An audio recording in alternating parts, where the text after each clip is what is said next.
Yo, what up? So, how many people watched that bullshit as fight yesterday? I mean, I'm wondering because it's it's starting to get under my skin now that people are actually paying for these exhibition fights. This falls into the same category as like that Jake Paul shit, man. Like, why are people entertaining this?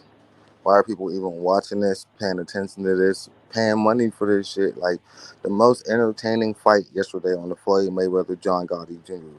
Like, why is Floyd Mayweather fighting John Gotti Jr.? Like, for what? For what, bro? It makes zero sense to me, bro. It really do. I don't understand it. I mean, like, listen, man. When I say I counted this shit too, man.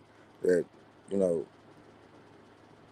that I watched Floyd land 30 straight punches on this guy before he threw one back.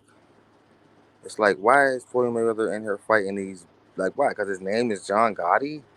Like, his dad was a mobster, bro, not a boxer. Like, why are you fighting this dude? Like, it didn't make no sense to me. Like, and they were just flat out beating the living bullshit out the guy. Like, destroying him, decimating him. Like, he's standing no chance at all. None. Like, zero chance, man. Like, I'm watching it, like, why am I watching this? Like, I love boxing. I love every single thing about boxing, everything. But I didn't get it. I don't get it. Like, it would be nice to have somebody to talk to about this one because this shit is getting under my skin, man. I mean, it's getting old to me, man. Are we this bored?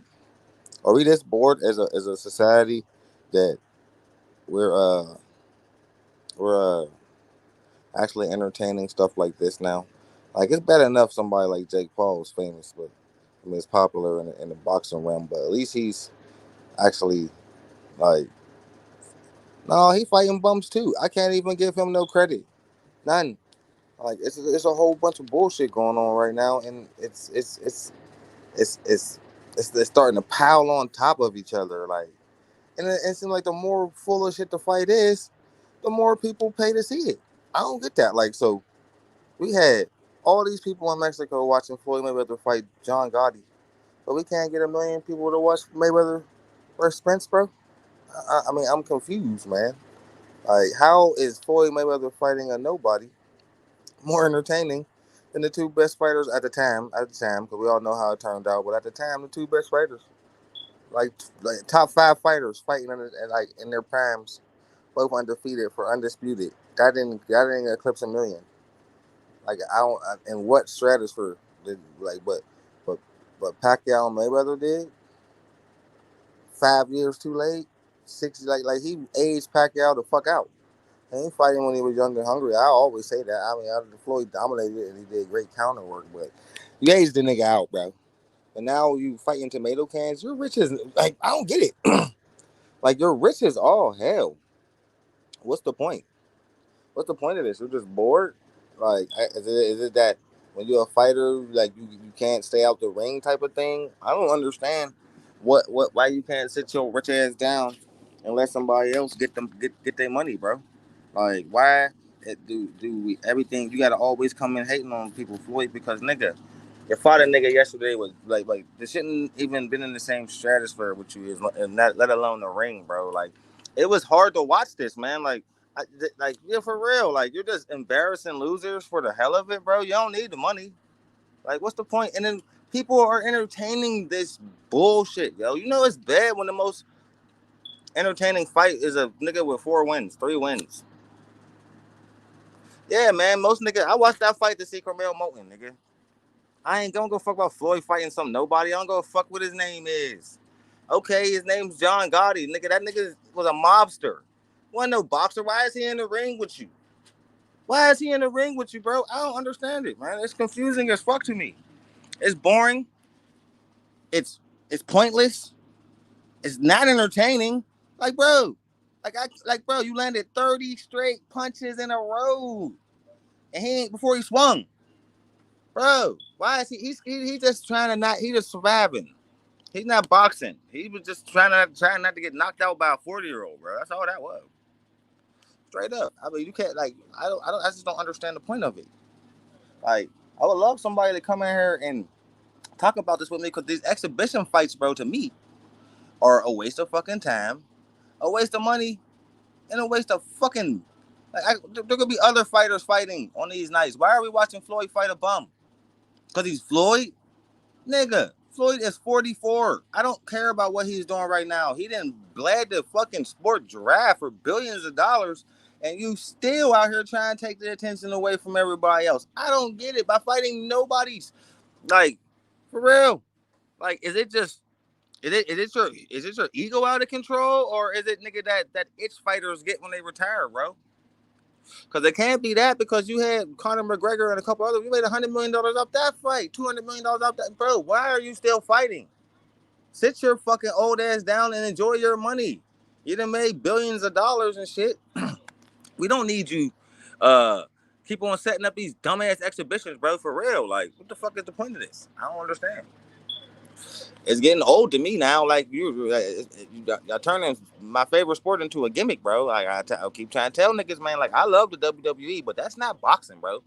And like, niggas just started turning into it's a clown show now, man. It's a clown show. We got fucking thousands of people paying to watch this boring ass fight, who everybody start booing, by the way, because the shit wasn't entertaining. Dude wasn't throwing no punches. He was just covering up, absorbing a bunch of shots. That's not fun to watch, bro. If you absorbing a bunch of shots with a 40-year-old nigga, man. Like, for real. I didn't get it, man. Now Carmel, he looked great. But of course he's gonna look great. It was like his third or fourth fight. Was it like a fifth fight? Something like that. I don't know. Like 3, 4, some shit like that. Like, all right, nigga, but it's bad when the undercard is Carmel Moten, bro. For real. Like, you could have got more fights and fighters on that card than you had, man. That shit was boring.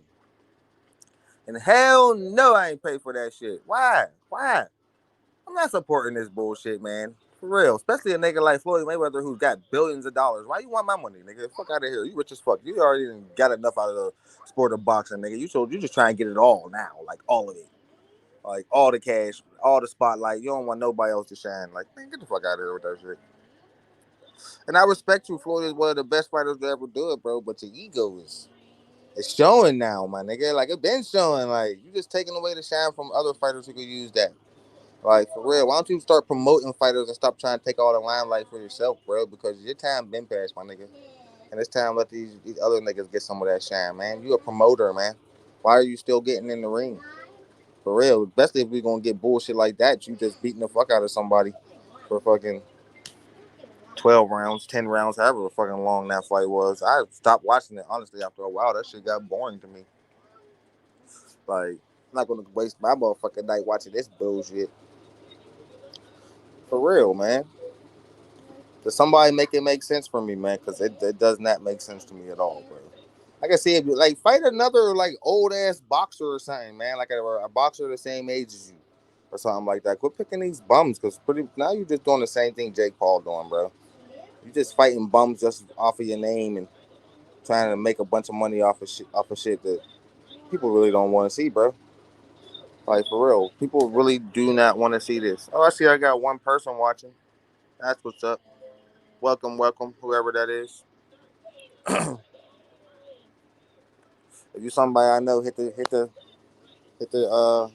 link down below and come on in and join the discussion, because that fight was trash, and we was really watching it. We was really watching that trash ass shit, bro. Like, just cause it was boxing and just cause it was Floyd Mayweather, we just assumed we gonna get something entertaining out of it. Nope. Just like the last fight between them two, another boring ass fight with Floyd beating on this motherfucker the whole time. Like, this nigga don't want to box you, bro. How did this fight even merit a rematch? He didn't want to box you the first time. Like, he tried the first time, was getting hit with some clean shots to the point where the nigga start fighting dirty. And this time, he just came in there not to get knocked out, just covered up the whole time. Like, all right, I'm going to get paid regardless. As long as I don't get knocked the fuck out by a 40-year-old, it's good. And Floyd just taking pleasure on beating the shit out of a nigga, man. What up, Mark Wayne? Win, right? What's up, brother? How you doing, dog? Thanks for tuning in, homie.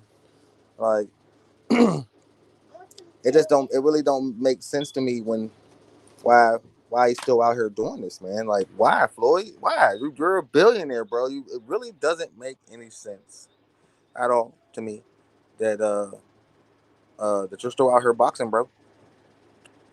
I mean, let the sun shine on somebody else, man. It really can't be this hard. I've never seen an ego this big in my life, man. Even Tom Brady said, "Fuck it, man. I gotta retire." Like nigga, you got LeBron. LeBron's probably going through the same thing right now. But you kind of just know when you know my time in the sun is done. Let the other niggas shine, bro. It's not hard to do that, bro. Like you need to learn how to do that. Like I think what it is you trying still prove that you could sell out like Tank can, but you made that monster. You can't make Frankenstein and then try to compete against him. It don't work like that, bro. Like for real. It really don't, man. Like that's what you're doing. Like, all right, so I made Frankenstein once. I can make Frankenstein anytime I want. No, it's kind of hard to build a Devontae Davis. Like, listen, I ain't taking nothing away from Carmel Moulton, but he don't got the power, the savvy, or the drawing power of a Devontae Davis. Like, soon as like Devontae got famous and he got famous fast. Like, we'll see if Carmel could do that, but I don't know, man. We'll see. He's a good fighter, but like it's early right now. Everybody look great in their early career. Everybody. Like it's hard to look trash in your first 10 fights. It really is. Like if you're a top prospect, you're gonna look fabulous. Like and you must be special because they tried to make your first fight ever a title shot. So they're fast tracking the fuck out of this kid. So maybe he is the real goods, but at this level of fast tracking, like that was a co-main event of a pay-per-view card that nigga was on yesterday on his in like his fourth fight to fight. That probably don't happen unless you under somebody's banner like Floyd Mayweather. But again, you were the most. Carmel Moulton was the most entertaining thing about the fight, about the whole card, like about everything. Like everything else was just bullshit. It didn't make no sense, not all. It was a waste of time, and it's fucking detrimental to the sport, bro, because it's taking away eyes from real boxers, man. Because like all the press that was there and all that, like why was there so much press for an exhibition fight against a nobody? I'm confused. Like, and they was booing the fuck out y'all in the stands because that shit was boring. It's not fun to watch somebody just beat up on another guy all day. He just covering up in the shell, coming in 50 pounds heavier than you. So he can't. You gotta box this motherfucker. He can't stay on the inside with this big motherfucker. You gotta stay on the outside and box the shit out of him. That's exactly what Floyd did. Cause dude came in big as hell, like trying to bully him, and that shit didn't work at all. It didn't. It really didn't. It just made for a boring ass fight. And it pissed me off because you see, you got me going live, and I never do that. Like, so of course they touched the nerve with me. A couple of things touched the nerve with me today. This is just the beginning of my fucking rant, nigga. Because I got a couple of things I'm gonna touch on tonight. You know what I mean? Because a lot of bullshit's going on, and yeah, it's time to let that shit out, bro. Like for real, because you got this bullshit going on with Floyd putting on bullshit ass dummy fights that nobody should ever be paying to watch. Then you got Kambosos and Shakur Stevenson. Like Shakur Stevenson is actually engaging with George Kambosos, who's been getting crushed by everything moving, talking about you, I'll beat your ass. Like, bro, get the fuck out of here. Virgil Ortiz is talking about I want to fight Terrence Crawford because I want to prove myself, but you still gotta prove yourself against Bohacek. Nigga, Bohacek whoops your ass. You ain't win that. You know what I mean? So there's a lot of things in this boxing world like we gotta touch on. Like Oscar De La Hoya saying Berlanga's not a real Puerto Rican. Bro, we already know that he from Brooklyn. He not from Puerto Rico. His parents said so. Yeah, you ain't dropped no mic by saying that, bro. So like, there's a thousand things we gotta cook on these niggas, man. Like, I'm only getting started with Floyd Mayweather because Floyd Mayweather is getting on my goddamn nerves on this goddamn ego trip this nigga on, man. Like, it's an out of control ego trip, and somebody gotta check this shit for real because it's like, bro, you don't need no more money. How much more fucking money do you need, nigga? Like, goddamn, you done already fucking bled billions of dollars out of boxing, bro. Why are you still trying to get more? Cause you're bored? No, don't you got like a little grandson? Go raise your grandson and turn him into the next great prodigy, nigga. Stop putting on goddamn cards that nobody want to see, man. It's a waste of time.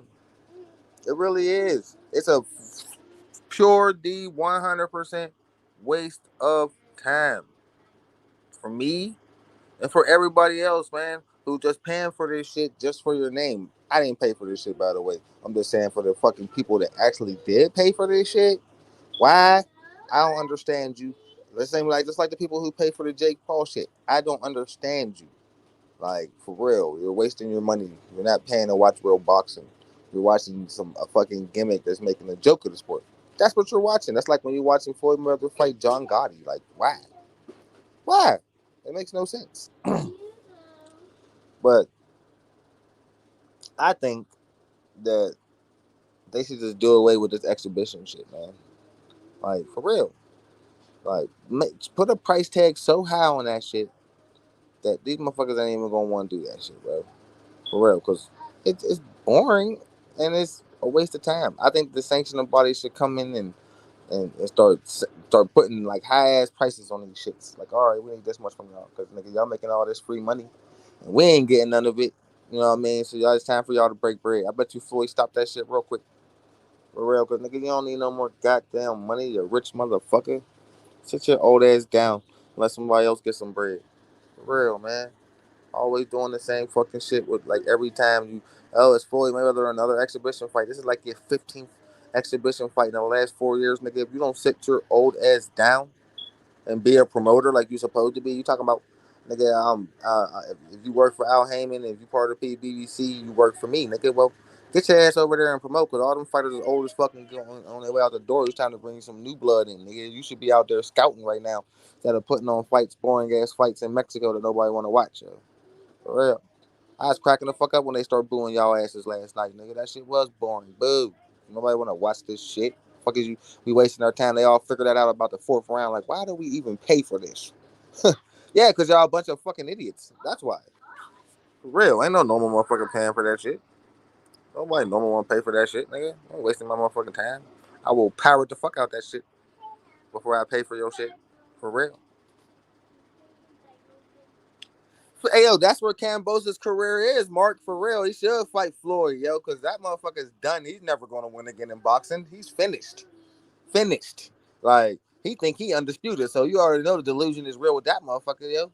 Like, I heard talking about what he going to do to somebody and what he achieved in boxing. What the fuck did you achieve in boxing instead of getting a lucky win and then losing every fight after that? That's all you did, bro. You didn't leave no mark, brother. Like, for real. Like I had to his name ain't even Cambosis no more. I'm mad at myself for saying it, nigga. He is non-ferocious bumbosis from now on, Mark. That's what y'all, you should get that shit ringing in Australia. Non-ferocious bumbosis. Cause that's his name, cause he's a bum. Like for real. Talking all this shit like you like somebody scared to fight you, bro. You are a doorstep to get walked down, stepped over, and passed through. We ain't nobody give a damn about you, bro. Ain't nobody afraid to fight you. We everybody that sent you contracts trying to get some work from you, bro. You ain't want none of that smoke. Stop it. For real. 913 in the building. What's up, my guy? You got some time? Come on in, man. You know what I mean? Cause I'm cooking on these niggas today, bro. Non-ferocious bumbosis out here talking all this shit like he's a contender. Nigga, you ain't no contender, nigga. You lost your first offense, nigga. Been on the downslope ever since. Get the fuck out of here with that shit. Talking shit. Talk about who he fought. Like, man, come on, man. Like, you better get the fuck out of here with that bullshit. Ain't nobody trying to hear none of that shit you're talking about. Listen, everybody can sit there and call Shakur boring as you want. I think that's code for I don't want to fight you. Shakur's a boring fighter. And the man, you really thinking I don't want to fight this motherfucker. This nigga defense is top notch. I don't care what nobody say, nigga. Y'all see boredom. I see superior defense, nigga. That's what I see. Ain't none of that goddamn uh and you seen what Devin Haney did to fucking Cambosis, nigga? You thought he was hard to hit, George? Man, you better stop that fucking shit, nigga. For Shakur Stevenson ain't gonna back up from you. He gonna come forward just like Devin did. Devin came forward against you, bro, and whooped your ass. We saw the second fight, nigga. First fight, he stayed on the back foot and just boxed your head off. First fight, he came forward and still improved. Like, yo, you're trash. I mean, what else is there to say, bro? DJ in the building, man. What's going on, dog? You came in just in the right time when I'm in here cooking Bumbo's ass for talking all that shit, man. I mean, I like the back and forth between him and Shakur. That was fun as hell to watch. But bro, you ain't credible enough to talk the shit you was talking, bro. Like you ain't accomplished shit in boxing. Half your country can't fucking stand you, bro. You're trash. Like you tricked them just like you tricked your manager and them. They thought you was the real deal and you was just journeyman. Yeah.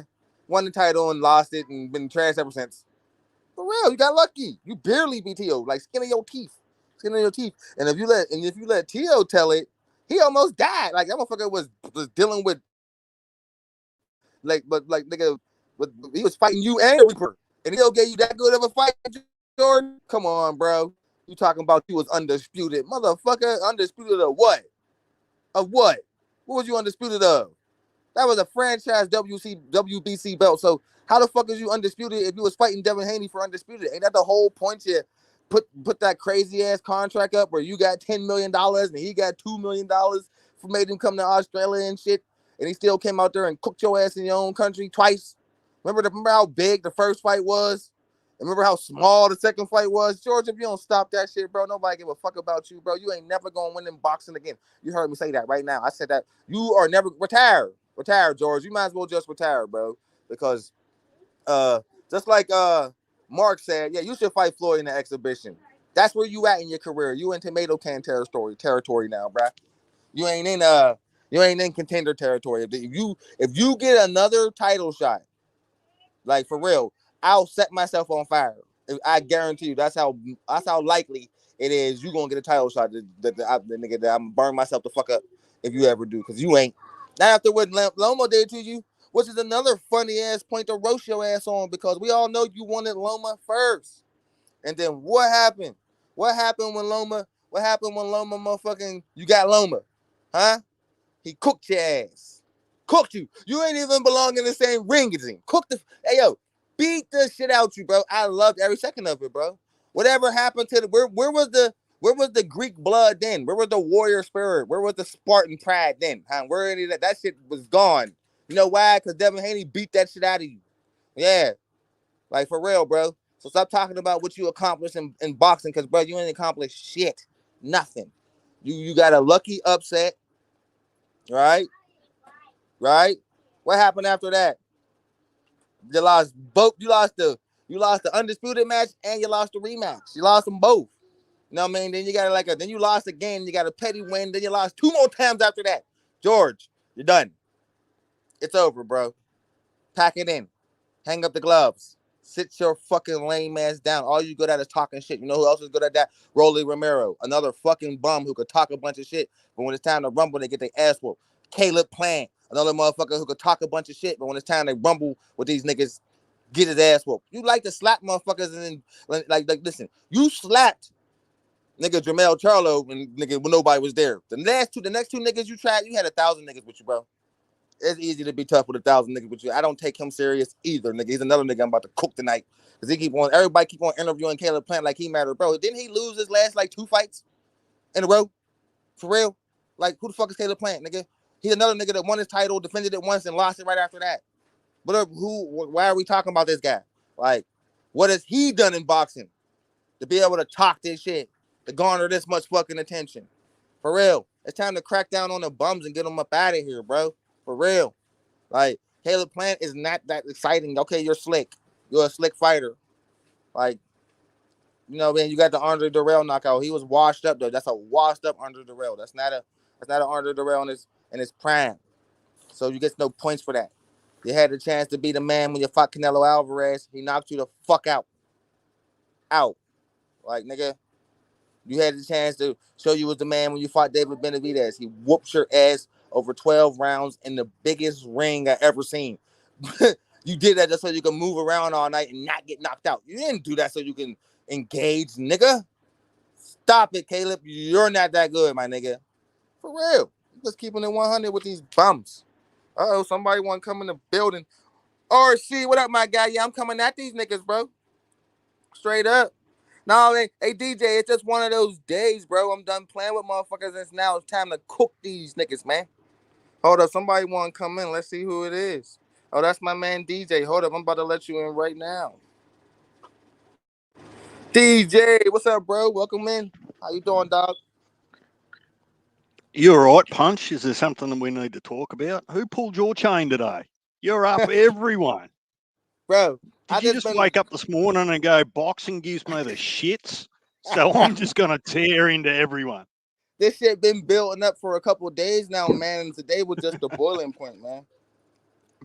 So real, when George Kambosos put up the picture of Shakur looking like the Ewok, that was the boiling point. Now it's on. Now I'm coming at everybody. But it Caleb worked. Plant talking all this shit. Like I watched the interview with him. He's just talking all this shit on everybody. That's like, yeah, you next to get slapped. You next to get slapped, bro. You're not that tough, dog. Like, stop it. Like, yeah. So it's time. Cause listen, I pay attention to everything and I don't forget shit, bro. And so it's time to put these niggas in their place, man. And I can't wait till I get to the level where people can actually pay attention to this shit because they need a motherfucker like me in the world because these motherfuckers is out of control, bro. Straight up. Punch, you know it worked. If Kambosos has actually sent that to get actual tongues wagging, you've taken more than the hook. You've taken the hook, the line, the sinker, the reel, the rod, everything. He ain't never get another title shot. Mark, he ain't never winning again in boxing. He's done. Unless he fight a super tomato can. That's it. Nobody can, no contender. What 135 pounder, 140 pounder could George Kambosos beat right now? Contender. All of them. Contender. All of them. None of them. He'll never be champion again. He just had his shot. That was his only shot right there. Right there. You wanted Lomachenko? Here's Lomachenko. If you beat Lomachenko, you get the credit of beating Lomachenko. What happened? Lomachenko cooked his ass. Every round, too. It didn't look like George wanted to beat her. You watched that fight. I watched it. That was Paycheck George. That wasn't the George Kambosos that fought Teofimo. That was the last time we seen him ferocious. But that happens in boxing every week. Why is George Kambosos any different? Because he's from Sparta. Where's that Greek blood? Show me some of that. Give me that Spartan pride. Where that? Yeah, I don't forget shit. He talked too much shit. Remember, he kept calling Devin Haney the boy. The boy don't know what it's like to face a champ like me. What? Bro, you've been champ for 5 minutes. You never even defended it once. His ego was out of control. And he's still talking shit after just getting, you got your ass cooked twice. You know what I mean? You got, like, what is he? What is he out of his last 5 fights? What did he win, 2? Nah, if you include Haney, Loma, that's 4. And somebody else. There was 2 others. So I think he's, don't quote me, I think he's had 1 win in his last 5. Like 5 fights? Yeah. He's talking about, like but he telling Shakur Stevenson he'll whoop his ass. You seen what Devin Haney did to you? Yeah, the problem is I don't think that George started that discussion. Like, for someone, if you look back and have, and look, I'm not here to defend anyone. You need to actually blow off some steam. So you need to go as hard as you need to, Punch. Otherwise, you just won't sleep for a week. But look, if you go back and have a look at the interview that Eddie Hearn and Shakur had, was it after Riyadh season, just before? They were standing next to each other. And it wasn't actual Shakur that put George Kambosos on his lips. It was Eddie Hearn. Eddie Hearn rattled off about 3 names. And I remember George Kambosos was one of them. And that just took me by surprise. You remember he turned him down and then he fought Maxie Hughes. That's why Shakur's coming out his neck. Because you're talking all this shit to me, bro, but you had the chance to fight me. You said, I need a break. But you ain't take a break. You fought Maxie Hughes 2 months later. Yeah, look, if anything, a Shakur fight would be a good payday for him, depending on the split. That's all he's in the game for now. You're a journeyman there for a payday to get your ass whooped. How many aren't? There's hundreds of fighters that are just in it for the payday these days. They're contenders. Kambosos ain't been a contender since the second Haney fight. Yeah, Mark, I agree with you. That was a questionable decision against Hughes, but we know how politics can work sometimes. Swear, that was bullshit. We seen 1,000 of them bullshit ass fucking rulings from judges this year too. This has been like either screw you or draw season. And then you're up Virgil as well. Virgil and Golden Boy. What did they do to you? Virgil posted online that the top 3 fighters he want to fight is Terrence Crawford, Errol Spence, or Sebastian Fundora. Virgil, he said they're all good fighters. I just want to prove myself. You still got to prove yourself against Bohacek. Bohacek whooped your ass. Go prove yourself. Go get the rematch against Bohacek and prove yourself then. Because calling out Crawford and them, they'll all cook you. All 3 of them. He ain't ready for none of them. So you got upset because he named Bud. I got upset because he named everybody except Bohacek. Shouldn't he be saying nobody's name but Bohacek? what would you? What if he'd have gone? Give me Spence, Fondora, Madrimov, or Zoo, or Lubin. If Terence Crawford's name wasn't on that list, you probably wouldn't have reacted as hard. Still would have got Is the that same fair? reaction from me because of the performance, and you should be calling. You should have said, "I'm serious." I wouldn't have had no reaction if he'd have said after I finished handle business with Bohatek. He don't want no more smoke with him because you lost, bro. That's the scenario. That's what I'm talking about. Hold up. Hold up. You still got unfinished business. You talking about prove yourself. Go prove yourself against Bohatek because you still got unfinished business with him, bro. You didn't win that. They can't do that fight again because they can't risk it looking like the first one was a stitch up. I'm not formally saying it was. All I'm saying is they can't risk that second fight in case it looks lopsided towards Bohatek if they're not prepared to have a trilogy. So they either fight the next one and be open to a third, or they just never have the next one. Because what if Bohatek come out the next one and whoop his ass even worse? That's my point, right? That's my point. That's not something Golden Boy probably want to risk. Whatever that risk is, 50-50 or 60-40, whatever it is, I don't think we as the fans want to see it, absolutely. But if they were to go 1-1 and they weren't prepared to have a third, so this is my point. They've either got to have two and see how the dust falls out fairly, with an option for a third. And then that just holds up Virgil for probably 12 months if there's other plans across there with PBC, Spence and Fondora. Because that's the other thing you don't know, right? Because quite quickly we were hearing that the 3-fight deal for Tim once upon a time looked like Lubin and the one of either Spence or Fondora. I know that RC's got his thoughts on that, but that narrative has now changed to, well, after Muraturliev, we want to start having more discussions with Turki Al-Rashid, potentially, and a possible Bud unification. So it's just all over the shop. And to be honest, it's probably pretty good because if there was no one in the division, you'd just be sitting there going, oh, well, they've all got to fight tomato cans. Same with the conversation we've been having with the 147 division. You know, if Norman Jr. and Boots don't get it on, who do they both fight that's credible after that? So there's a couple. I got some names for that. Ho. I got some names for them if they don't fight. Oh, okay. We'll throw them out there while we're on the subject. Oh, yeah, man. Barrios is out there. Stanley Onis is out there. Tio's coming up. He's really coming up, too. He's about to really vacate and come up. Yeah. And bro, we don't know. He might be smaller. We don't know. We gotta see. Thurman's still out there. Everybody keep on writing off Keith Thurman, bro. I'm telling you that that's a bad idea, bro. Dude's nice.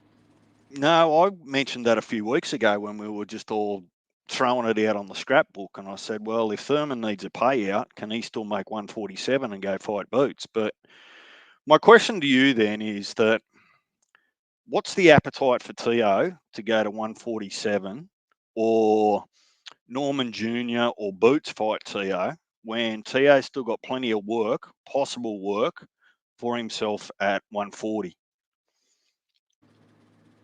It seemed that none of the fights with them guys could get done down there, to be honest. I agree, but if they can't get nothing done, then the best bet is to move up anyway because there's stiff competition up there too. Like I said, I don't think he's going to be nothing at 147. Let me put that out there. But he's still a contender. You know what I mean? So Brian Norman Jr. just came out of nowhere after he beat up Sansilion. But before then, his name wasn't ringing bells for Boots like that before. So that just revved up in the last couple months.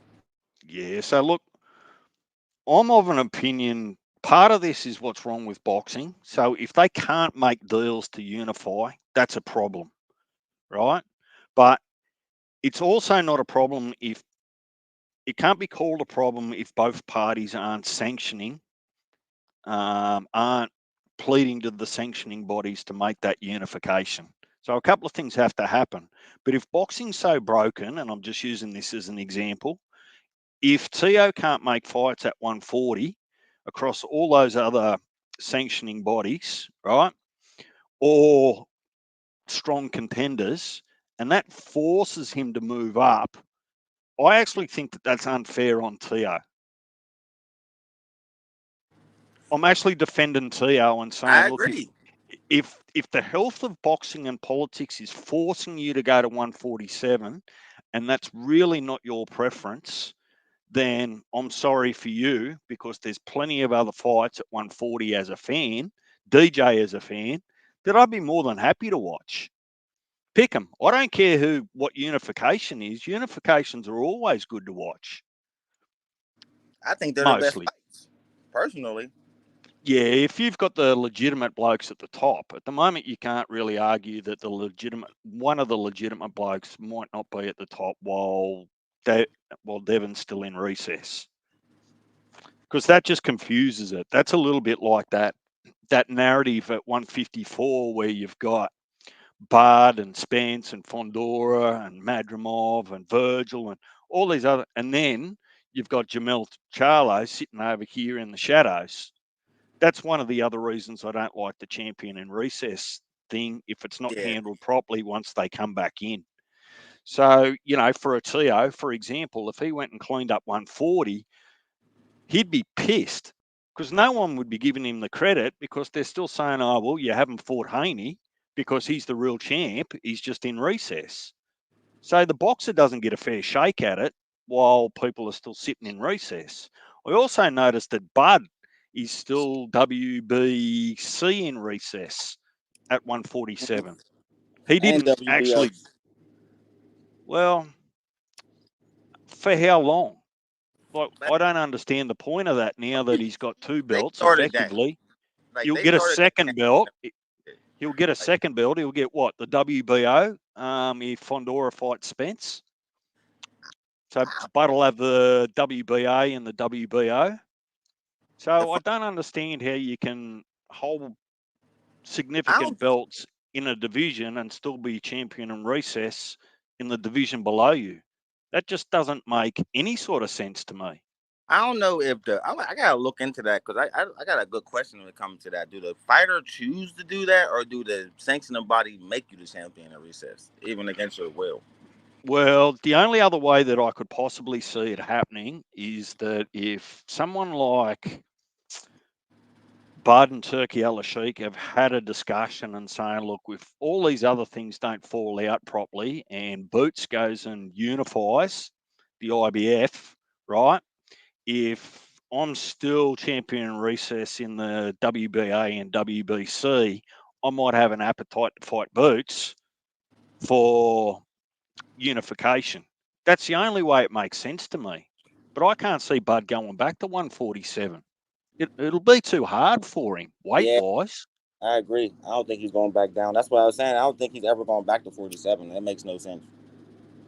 So I don't know if they just got a sweetheart deal just to keep him there as an insurance policy on an insurance policy on an insurance policy. Because look, Bud could tap anyone on the shoulder at 154, get the money out of Turkey and make that happen. The only thing they can't make happen is the Canelo fight at the moment. But at 154, Bud is the draw. He can go and ring up Jamil Charlo in an hour and say, let's make that fight. And I guarantee that fight will be made. Oh, hell yeah. So when I say people, particularly someone like Bud, I don't understand their inactivity, because they're the A side, same as Tank. They're the A side, and if they really want it, they tell their management team, go make that fight happen, because that's the one I want. And it would be made. Nobody's going to knock back a fight with Terence Crawford. Who'd do that? I don't think any of those boys are duckers and runners. Madrimov would probably love to have a rematch. Yeah. He said they were in the ring with him. Hey? Now what now so I with think with it's Virgil hard to get past the like with the Crawford fight, that a lot of that started coming out, and you be getting calls from people who say they're associated with these guys who don't be associated with them. You got to weed through a lot of bullshit. Well, you know what I mean? what you don't do is you don't hear it once and then jump on YouTube or somewhere else and then start posting it everywhere, because you'll just get mud on your face, because the fight never comes to fruition. Yeah, yeah. So I don't know. I agree with you. I think I'd like to see Virgil at least have another go round at 154 before they entertain any fight with No, fuck that. Bud. He gotta go. Go ahead, check. But Bud's got nothing. Virgil's got nothing that Bud wants. That's where I always really get stuck. So even if Bud wanted the money, like payouts before he retires, fair enough, he's earned it. Is Virgil that big a payday for him that he would entertain it? And if he was to win it, other than the bag he gets, he doesn't get an extra belt for it. No. It would be just a big money fight, period. Like, it's banking on all the Mexican fans coming to support Virgil, basically. And after that performance he just put on, I don't think he's gonna get that support, man, because they see it. The holes is there. Yeah, well, how much did Virgil bring when he was this last fight with Boacek? What were the numbers there? Did he do okay numbers? Did he do awesome numbers? Well, the best person to actually ask was Tio, because he was actually there. So I don't want to look it up or speculate because he's seen it. So I would. True. Like, that was the Riyadh card. Yeah, that was. No, it wasn't. So that it was the week after. That was the week after in Vegas. Yeah, Riyadh was in LA. Yeah, so someone's got some numbers there. Yeah, Tio and probably was at that fight, so they would know better than me on how packed it is. It's better to ask the people who's actually there than like to look at the numbers, Yeah, but they wouldn't see the pay-per-view numbers. Now the pay-per-view number that wasn't on pay-per-view, was it? That was a DAZN fight. So I don't know how they. Oh, true, it was too. Yeah, I don't know how they do that. You know what I mean? How they judge that. Oh, I guess there's probably some algorithm that sits behind in the DAZN app and sees how many people are streaming that particular fight during those hours and just add the numbers up. Yeah, probably. The job just sounds horrible.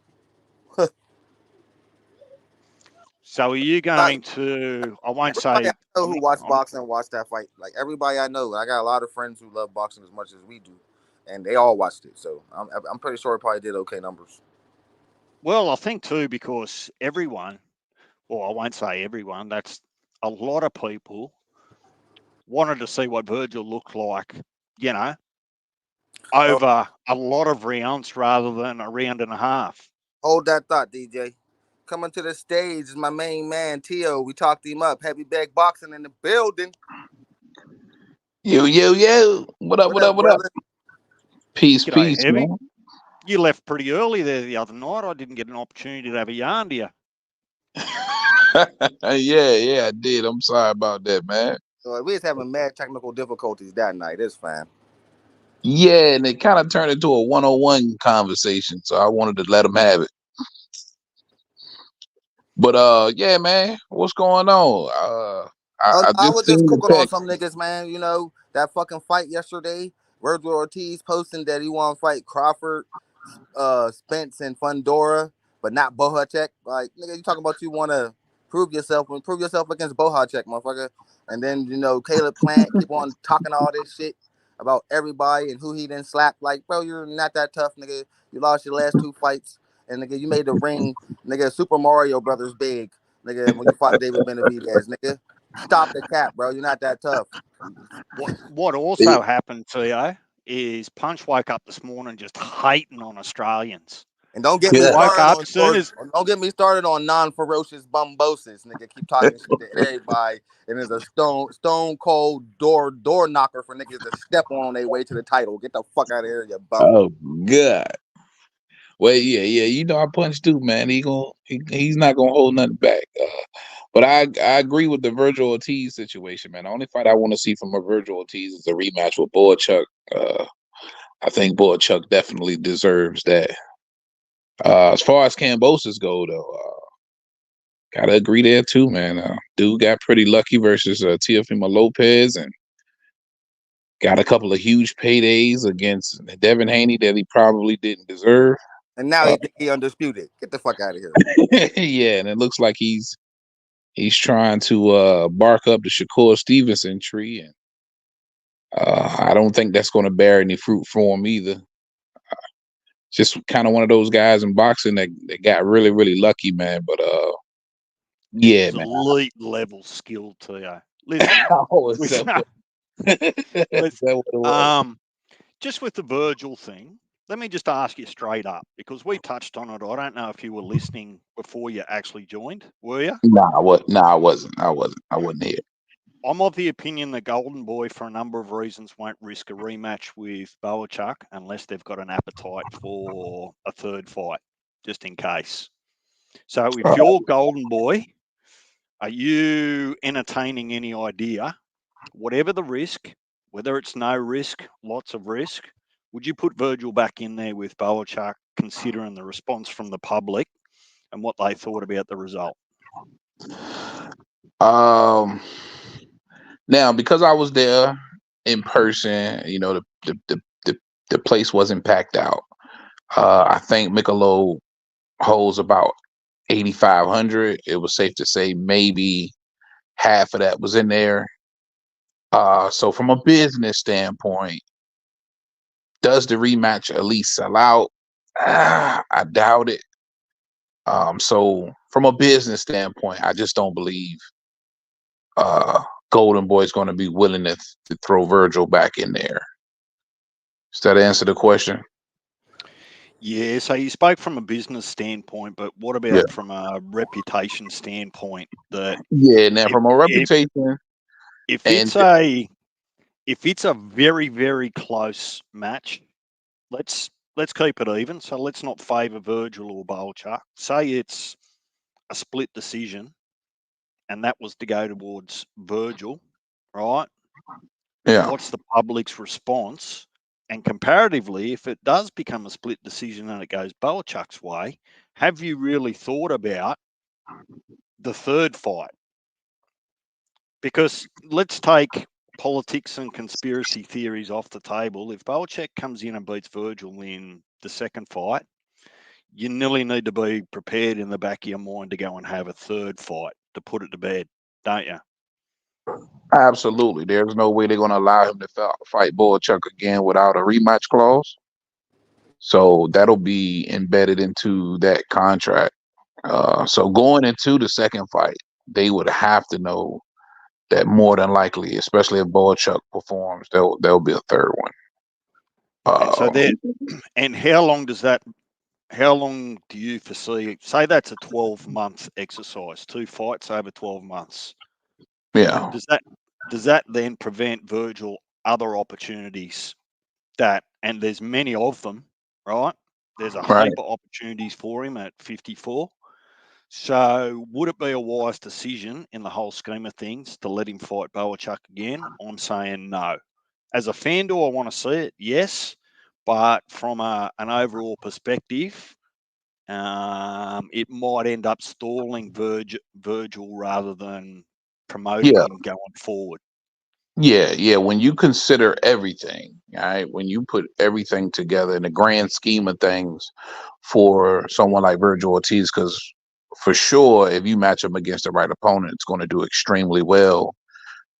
It'll be best to just kind of put this whole Boachuk situation behind him. But for the sake of fans and legacy, you know, in my opinion, I would love to see the rematch. But grand scheme, nah, you probably have to put Boachuk in the rearview mirror. But at the same time, Crawford, Fundora, or Spence will cook his ass too, nigga. You better go back to Boachuk and go prove yourself. Yeah. I mean, styles make fights, and you know, Boachuk's style was difficult. And not to mention, he has a hell of a chin, and this is a different weight class. He'll be a little bit. It may be a little bit more formidable against guys coming up just like him and a Spence and a Crawford. You know, and depending on who else they may be, who's all in line, or who did you say, DJ? Is favored to get the Virgil Ortiz fight, or he may be fighting next? I didn't. Oh, I've got no information there. I'd only be talking on who I'd like to see him fight. I think I think But they came out with a he's list that he said he wanted, and it was yeah, Spence, Fundora, or Crawford. yeah. That's what sent Punch off. As soon as he saw Bud Crawford on that list, But I actually don't mind. I don't mind. Like if he can back up a good performance against one of the top contenders at 154, that's what it's all about. I mean, let's face it, it was his first real test at 154. Yeah, So you've got to perform again before there's any likelihood of, and that's what Punch and I were talking about. That does anyone benefit Bud other than Virgil, does anyone benefit from a Bud and Virgil fight at this particular time? Does it do big numbers? It's not another belt for Crawford. Let's imagine he's only got, say, 3 fights left. Does he want it's a to entertain a bag with Virgil? it's Remembering too that Turkey kind of called out Virgil at the Riyadh season, didn't he? yeah, that's the fight that Turkey wants. He wants that fight for Crawford, and no, it's just a money fight. That's a money fight. Virgil Ortiz has a really really decent Mexican fan base. They can exploit that and make a big bag out of it. Listen, Virgil's a draw at the end of the day. Now he's not filling out these arenas by himself, but again, matched with the right opponent, like a Bud Crawford, you're going to sell out. It's to me that's considered to be a money fight. So Yeah, that's about the only benefit. So I'll ask both of you. What's your opinion then if you're really doing, other than looking after Virgil financially, which is still a good and a proper consideration to make, and I'm not suggesting that would, if Virgil was to cop a bit of a lesson from Bud at 154, what does that do to his career at 154 after that? Because you've got to think past what happens after a Bud fight. Now, if it's an upset, he skyrockets, right? If Virgil wins. But if he doesn't and he doesn't perform well, where's the appetite then for the rest of the players at 154 to go after him with no belt? Uh, listen, Virgil's so young. He's young. Those 21 knockouts aren't going anywhere. Uh, and How young? I'm still a believer that you can take a loss and somehow resurrect you know your status. You can still build. You can still become that superstar. Well, that's not So an opinion, particularly at 154. That's not an opinion. It's only Bud Crawford that hasn't got an L next to his name at 154. You fight at 154 historically, you're taking an L somewhere. yeah, Jamel did, and then that Lou was did, Fondora did. So it's only a matter of time where you're likely to take an That's what L. I'm saying, because you was painting the picture as if he went on to lose to Bud Crawford, what could he build on, or what happens from there, right? Well, as a manager or a team, you've got to consider that, right? You've got to think Right. about the aftermath and how you manage that aftermath. Yeah, man. No, I mean, and see, that's what I'm saying. Even thinking about the aftermath, if he does fight Bud Crawford and he loses, the kid's still young. Still, still a lot of talent there. Still has those 21 KOs, which looks good and sounds good. And it's not over. You lost to the best pound for pound fighter in the world. I You swear. pick yourself up, dust off, and keep going. That's what I keep saying about Keith Thurman, man. His only loss is to Manny Pacquiao. It's like, okay, yeah, he was tight. Yeah, right, real rap. Some losses don't affect your record at all. Now, does the stock drop a little bit? Sure. That's what a loss comes along with. Same thing happened to Keith Thurman. You're not going to get the same money the next fight, but can you rebuild? Of course, yeah. Especially somebody like Virgil, who's that young. And listen, at the end of the day, he's an extremely exciting fighter. People are going to want to see him fight for sure. Yeah, he's definitely not boring. So, No, he you ain't. know, look, I just think about these sorts of things and go, well, it's not like I'm trying to second guess promoters or people's careers. I just go, well, you know, if you were to turn right at the stoplight, right? Yeah, What does that mean if it doesn't work out for you? Or if we turn left at the stoplight, what does that mean? And what's that look like for you? So, yeah, absolutely, and I get it. And shit, the next big fight out there for Virgil, even if he gets the Bud fight or not, is most definitely going to be Boots or even Brian Norman coming up to 54 eventually. So hang on, run that back. What did you just say?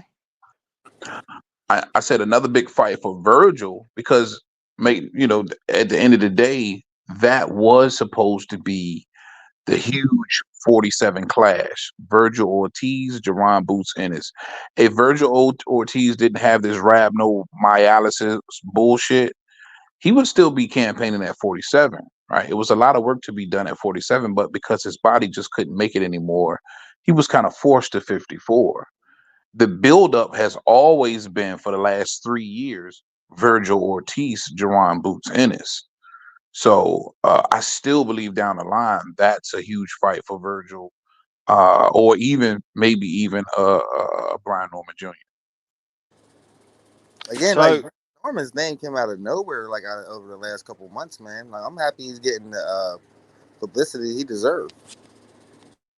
Oh yeah, absolutely, man. I am too. I took notice in the Quentin Randall fight. Definitely, I think we all was eyeballing the Boca Chica fight, and now with Santion, who basically shocked the world when he beat Rocha because he was supposed to have been food for Rocha. That made him the number one welterweight outside of Boots and Stanionis and Mario Barrios. And here comes Brian Norman off of no contest and knocks this guy out in the 10th. You have to take notice, and we got to give these guys credit when it's due. And listen, the kid's 23 years old. He's the youngest champion in the sport. So absolutely. He's one of the main players at 47. And 47 is a glorified division. So when you're in that glorified division, you're going to get the eyeballs and you're going to get the talk. Goddamn right. Coming to the stage, my nigga Nostradamus. What up, brother? Man, what's up, my brothers? What's up with you, man? Dun, dun, dun, dun. Salute to everybody in the chat, man. How y'all doing tonight? Salute, 913. my guy. There you go. Yeah. Hey, man, let me ask y'all a question, though, man. Do y'all think the Boots and the Norman fight should happen next? I'm all for it myself. But what do y'all think? Hell yeah.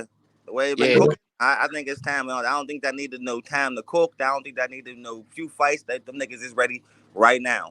I say let's get to it. We did the same question last live I was on. I'm gonna stick to my guns. Yeah, I don't think I'm not about that marination shit.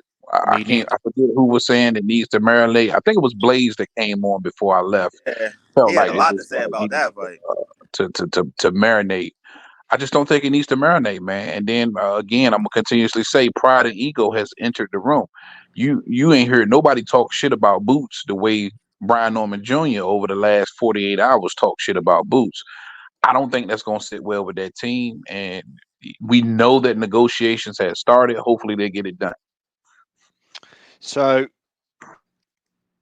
to answer your question, 9, I don't really favour Norman Jr., me personally. Yeah, sure, I'd love to see that fight. I just want to see Boots fight someone of some note and challenge to solidify that title that he's got.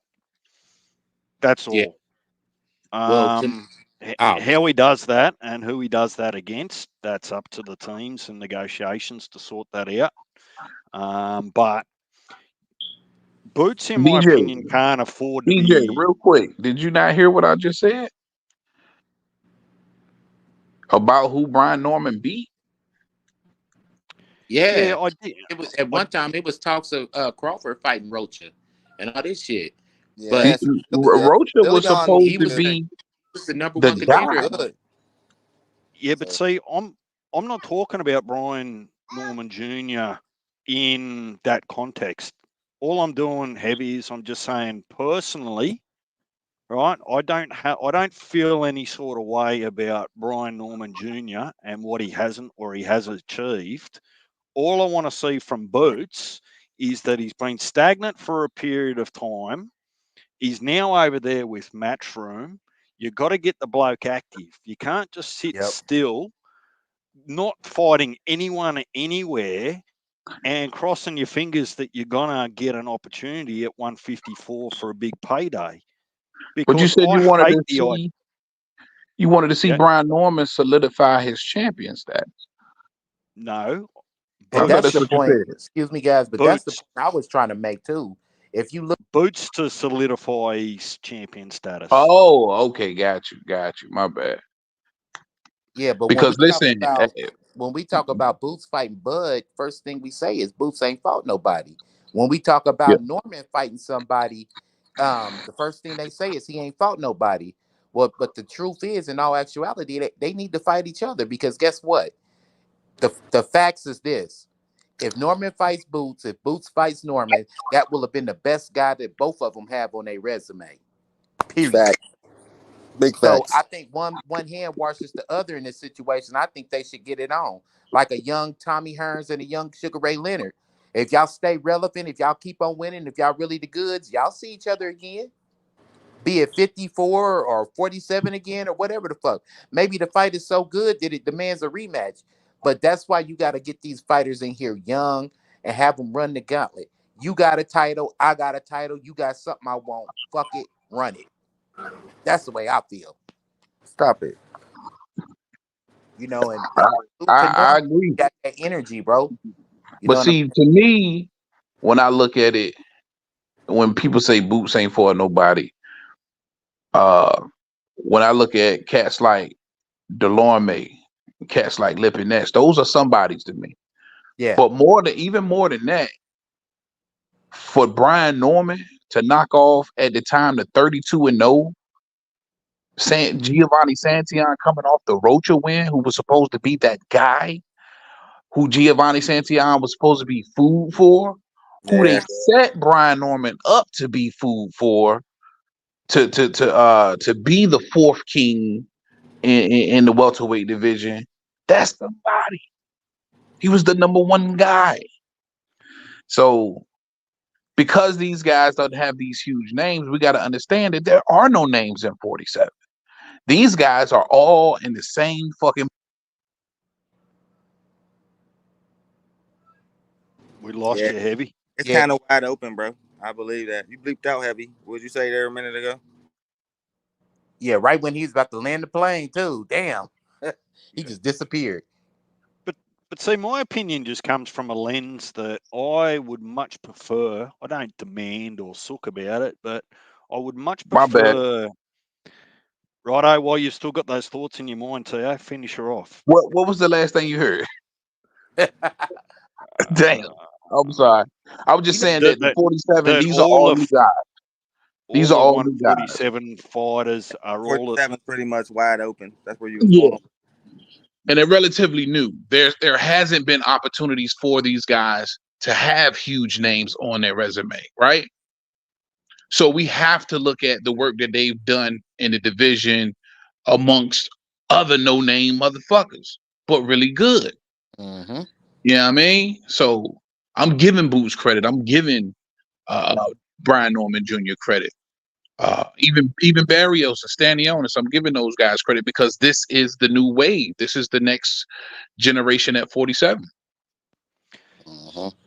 So if you take the divisions out of it for a minute, T.O., because I'm talking from a lens that hopefully I'm trying to be consistent about. I'm of the view that I want to see fighters unify at their own division before they actually go into another division to get a blockbuster fight, right? So I don't throw shade on Boots or Brian Norman or Stanionis or any of those. That's not the game here.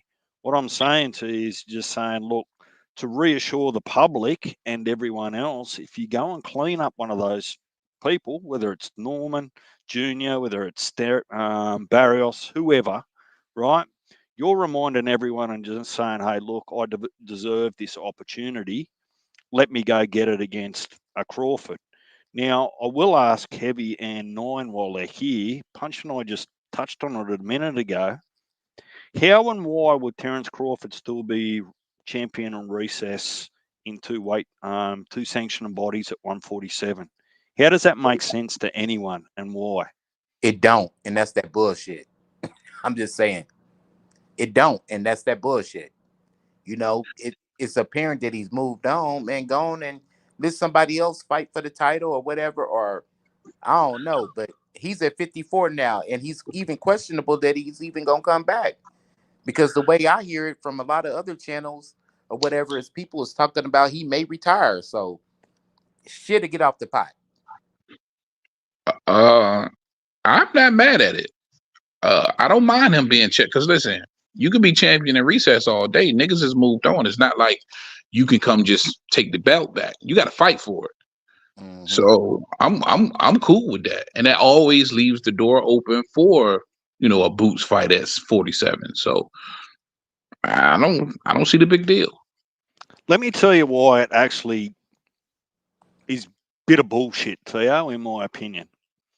Let's talk about Terence Crawford because so it's not shade on him. It's actually that he deserves it, right?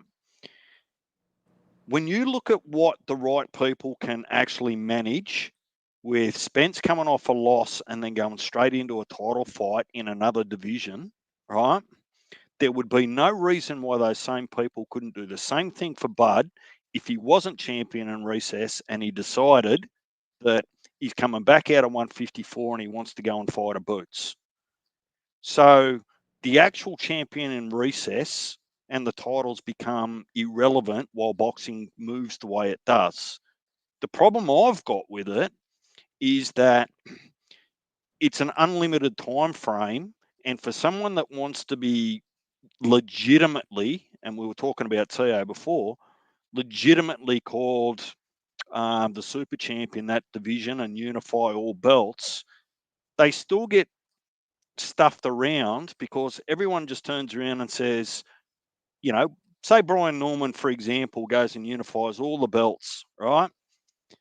Everyone's going to say, oh, yeah, but Bud's still champion in recess, so technically you're not.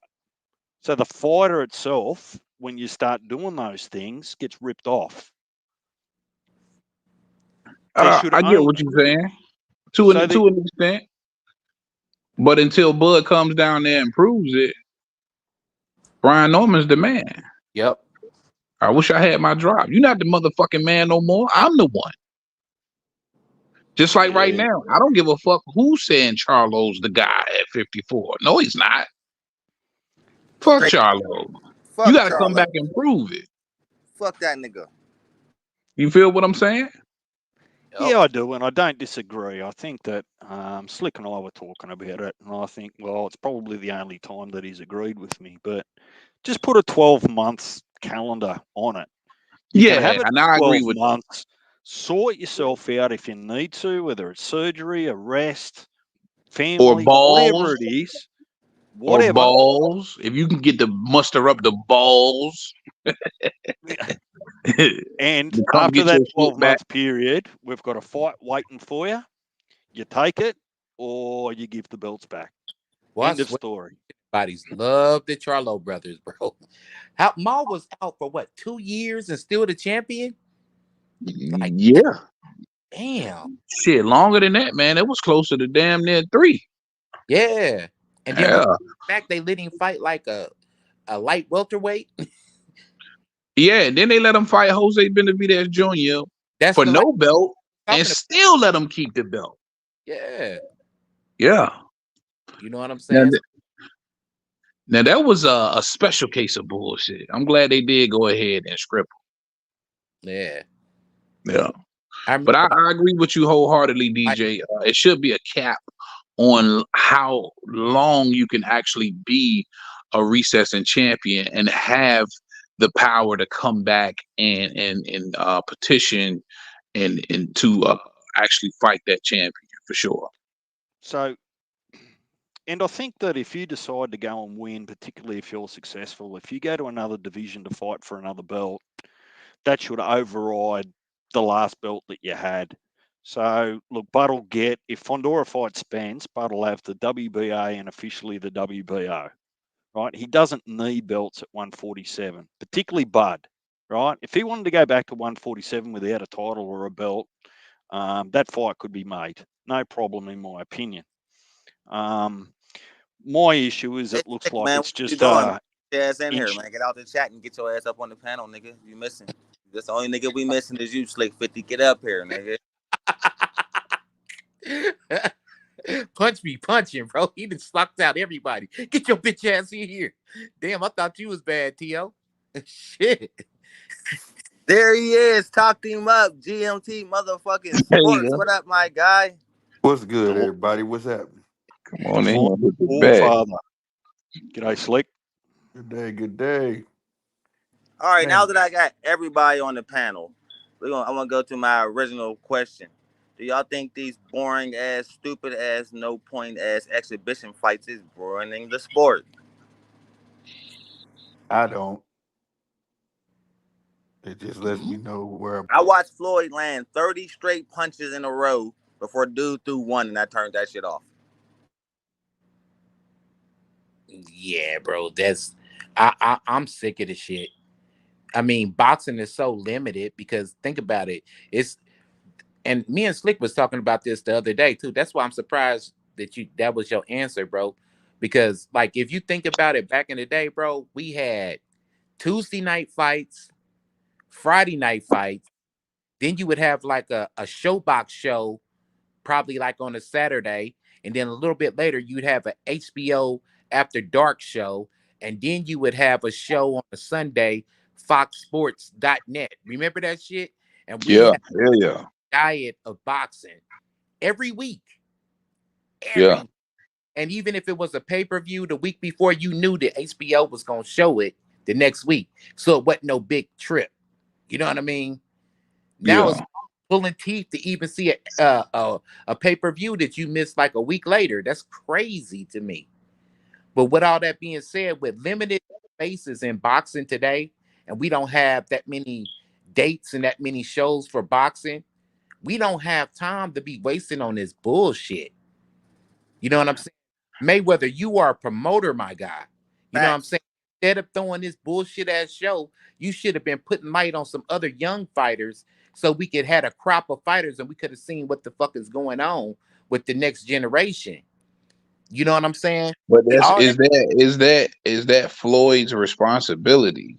Because and this is why I don't care. Now I don't know if y'all actually watched that bullshit last night, but I didn't. And even though I was a little interested in the Camille Moulton fight, but I seen the weigh-in and I seen who he was fighting, so I figured that was probably gonna be a first round knockout. I don't even know what happened last night, to be honest. So but I can't be mad at Floyd because he's built a fan base. And if he wants to continue to milk the fan base, that's on him. You know But what I nigga, mean? you a billionaire, bro. You ain't milked enough, Floyd motherfucker. do Floyd Mayweather presents. You know what I mean? Like Shaquille did this shit. He got a basketball fan base and he's presenting comics. Shaquille O'Neal presents. You could do some shit like that. And motherfuckers be like, oh man, them dudes got Floyd Mayweather's name on it. Motherfuckers would eat that shit up. But you're not doing that. See, that's why I say the way shit's moving nowadays, the fighters are very, very irresponsible with the fight game. And they're not doing shit to move it along. You know, you've probably heard me say this a million times, bro, about like the traffic jam that we got in boxing. It's because the torch never gets passed. Think about Yeah, WWE, bro. They made sure that, hey, man, you about to retire. Okay, the torch is gonna get passed. We taking the belt off of you and we putting it on another motherfucker. yeah. It's your This responsibility shit not working. the I the get it. the sport going forward, and he just ain't. He's holding on to it. Nigga, we don't want to see you. I didn't see. I don't think I've seen about that fight with some shit on Instagram, like little clips where from what the way I understand it is he took a fucking referee, fired him, and got a new referee right then and there. Bruh, that's goofy. He done. Swear, like it's For the real? ego shit, bro. Like the nigga's I, ego's out of control. You don't want to step out the way. Like nigga, your time is That's I how done, don't niggas think boy. it. is. Be a You promoter. said, hold I'm on, gonna hold be on, real with time you, out. man. You This shit said is that just straight entertainment, bro. At the he end of the day, fired a that's all it referee. is. He Yeah, he put fired him out. He put him right out I there. agree for with holding you, the fight Slick. up. I think it's. I think Like for right me, before I'm the not. fight? I'm No, nigga. yeah, Yo, but it was at the I'm end of not. the. It was like it was supposed to be at the end of the round, anyways. Like they had some mishaps, so like it's supposed to be 2 minute rounds, right? Yeah. So the But exhibition was 2 minute rounds for yeah, okay. see, I don't look at it as a responsibility or an intent to promote boxing. I don't look at it like that. It's a little bit of a sideshow. That whole Yeah, that's thing all is it is. that whole thing is to promote two people only. Only two people are there to benefit two people. That's Floyd and Jake Paul. Right? I'd rather watch celebrity deathmatch than that bullshit. Yeah, but it's not sanctioned. It's not like it's got any credibility to it. So it's like anything else on TV that you want to pay to watch. Entertainment But see, purposes But only. that's why the fellas, Jordan Entertainment pay data. purposes only. fellas, 30 straight punches before dude threw another punch, man. Why is he in the ring with him?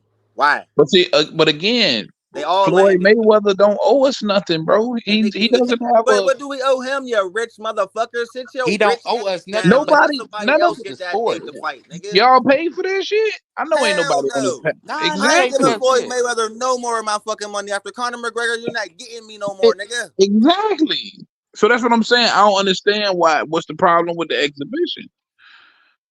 Like I just rather see, but real if you want to motherfuckers do something like that, at least like Nan said, at least let us see some of the talent you got, nigga. Like your Mayweather promotions, right? All we got to see is Kamel knock somebody out in like 4 rounds. That was the most exciting thing about the fight. A nigga with like 4 wins. That was the most exciting fight on the card, bro. Bro, It you was. damn, should be getting Camille. every It was fighter a I shit. you seen got that weigh in. connected I to can't you. believe Kamel Camille was let the that nigga fucking go 4 co-main win event rounds. with 4 wins, bro.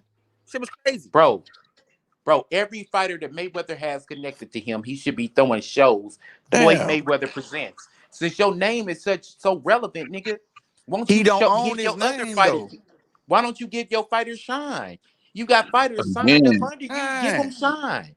nah, he don't own. That's the thing, man. Think about it, man. Al was there. Al was in the building.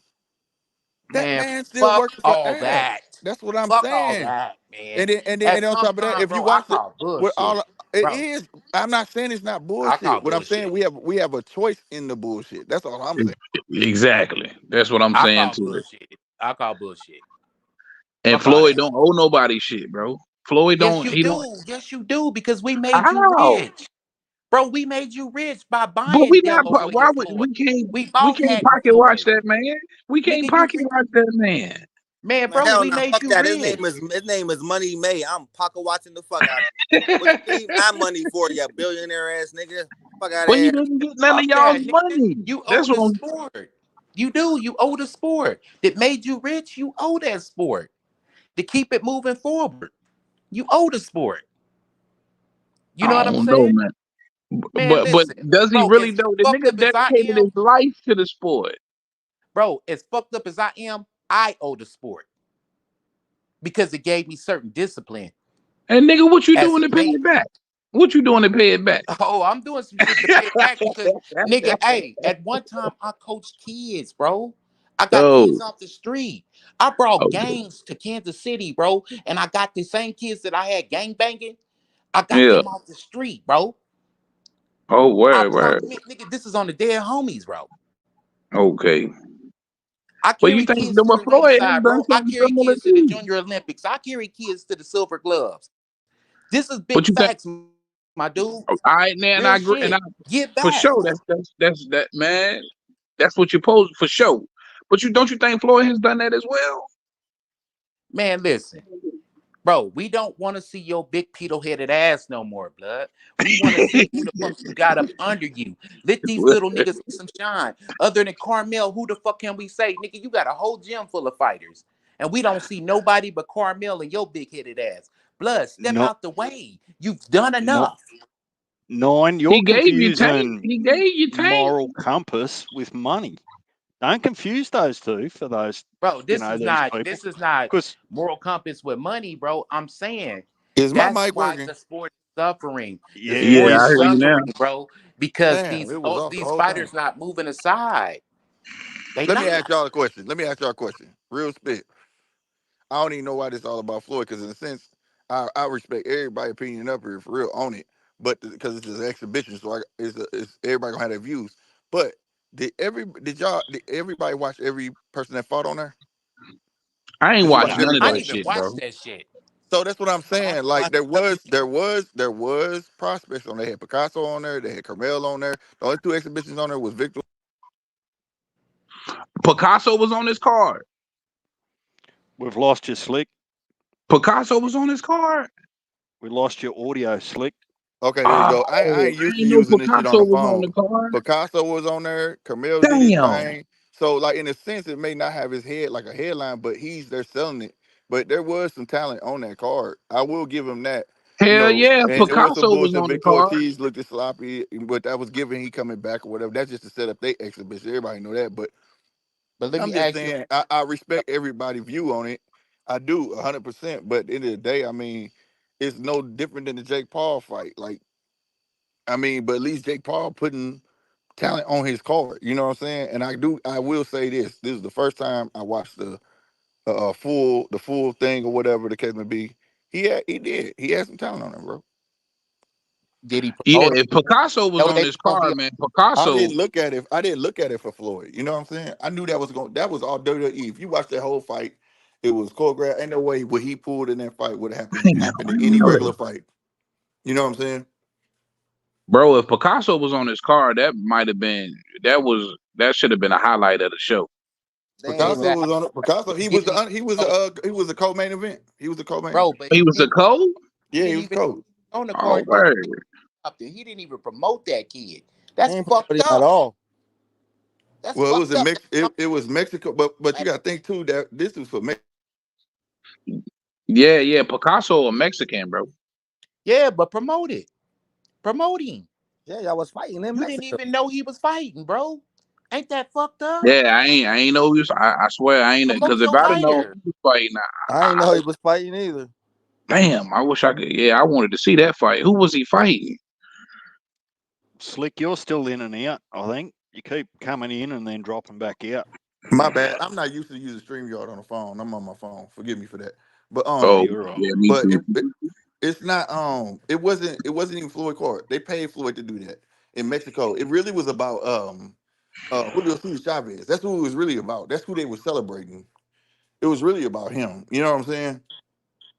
So like they paid Floyd for that. Floyd didn't throw that card. You know what I'm saying? Al was there, whatever the case may be. And it was a little tidbits where you was watching you peep. But like I said, I give it that Picasso was on there, Camille did his thing. But I don't watch that shit for Floyd, bro. Like I said, it was WWE at his finest, bro. The way he stopped that shit and threw dude out the ring and all that shit looked entirely fake, like it was meant to happen, like it was scripted. It looked like the Royal Rumble and shit. Yeah, see, and for me, man, I can't even get myself excited enough to watch this shit. You know what I mean? To be honest, bro. Swear to God. But Yeah. promoted and you would have known Carmel and Picasso was on that motherfucker. It Now I made knew Carmel was up there, but I seen the weigh-in and the guy that they had. The only reason why I wasn't checking for it because in the weigh-in, the nigga that they had fighting Carmel, he looked like he was gonna get. I can't believe he went. Punch say he went 4 rounds. I can't believe that shit lasted 4 rounds. well.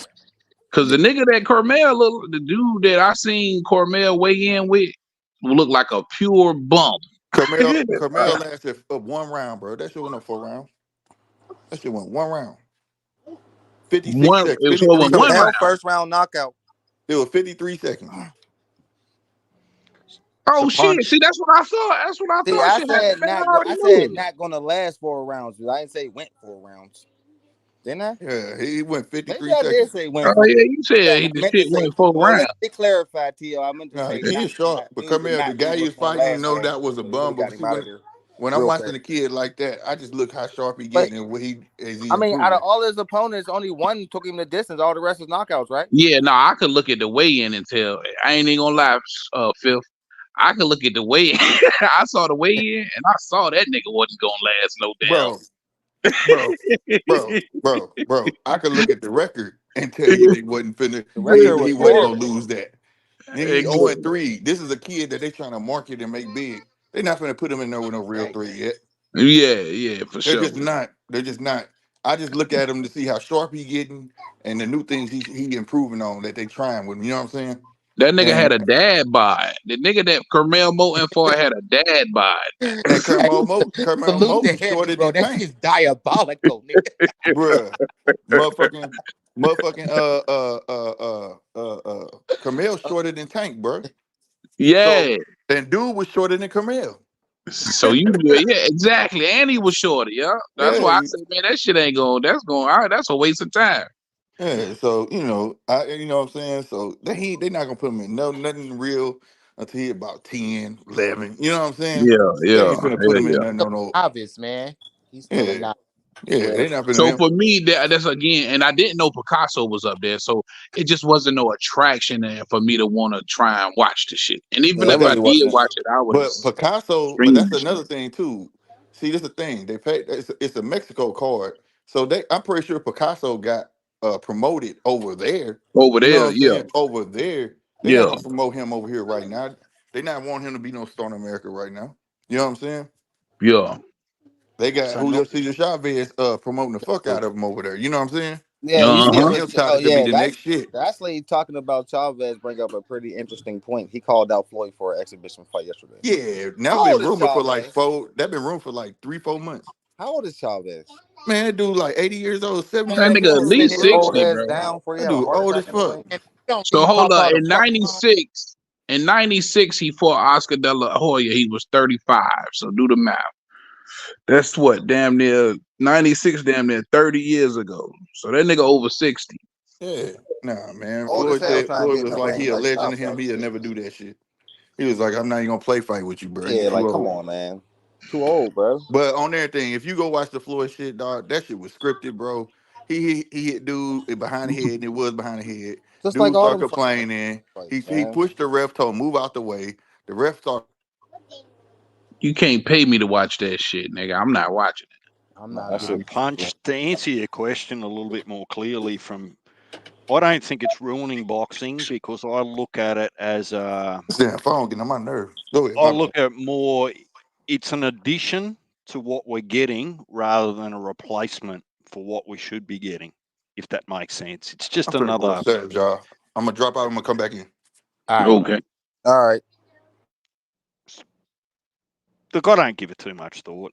And look, maybe one day there will be something really interesting that I might want to watch somewhere on a Riyadh card because what they did essentially the same sort of thing with Nagano and Joshua.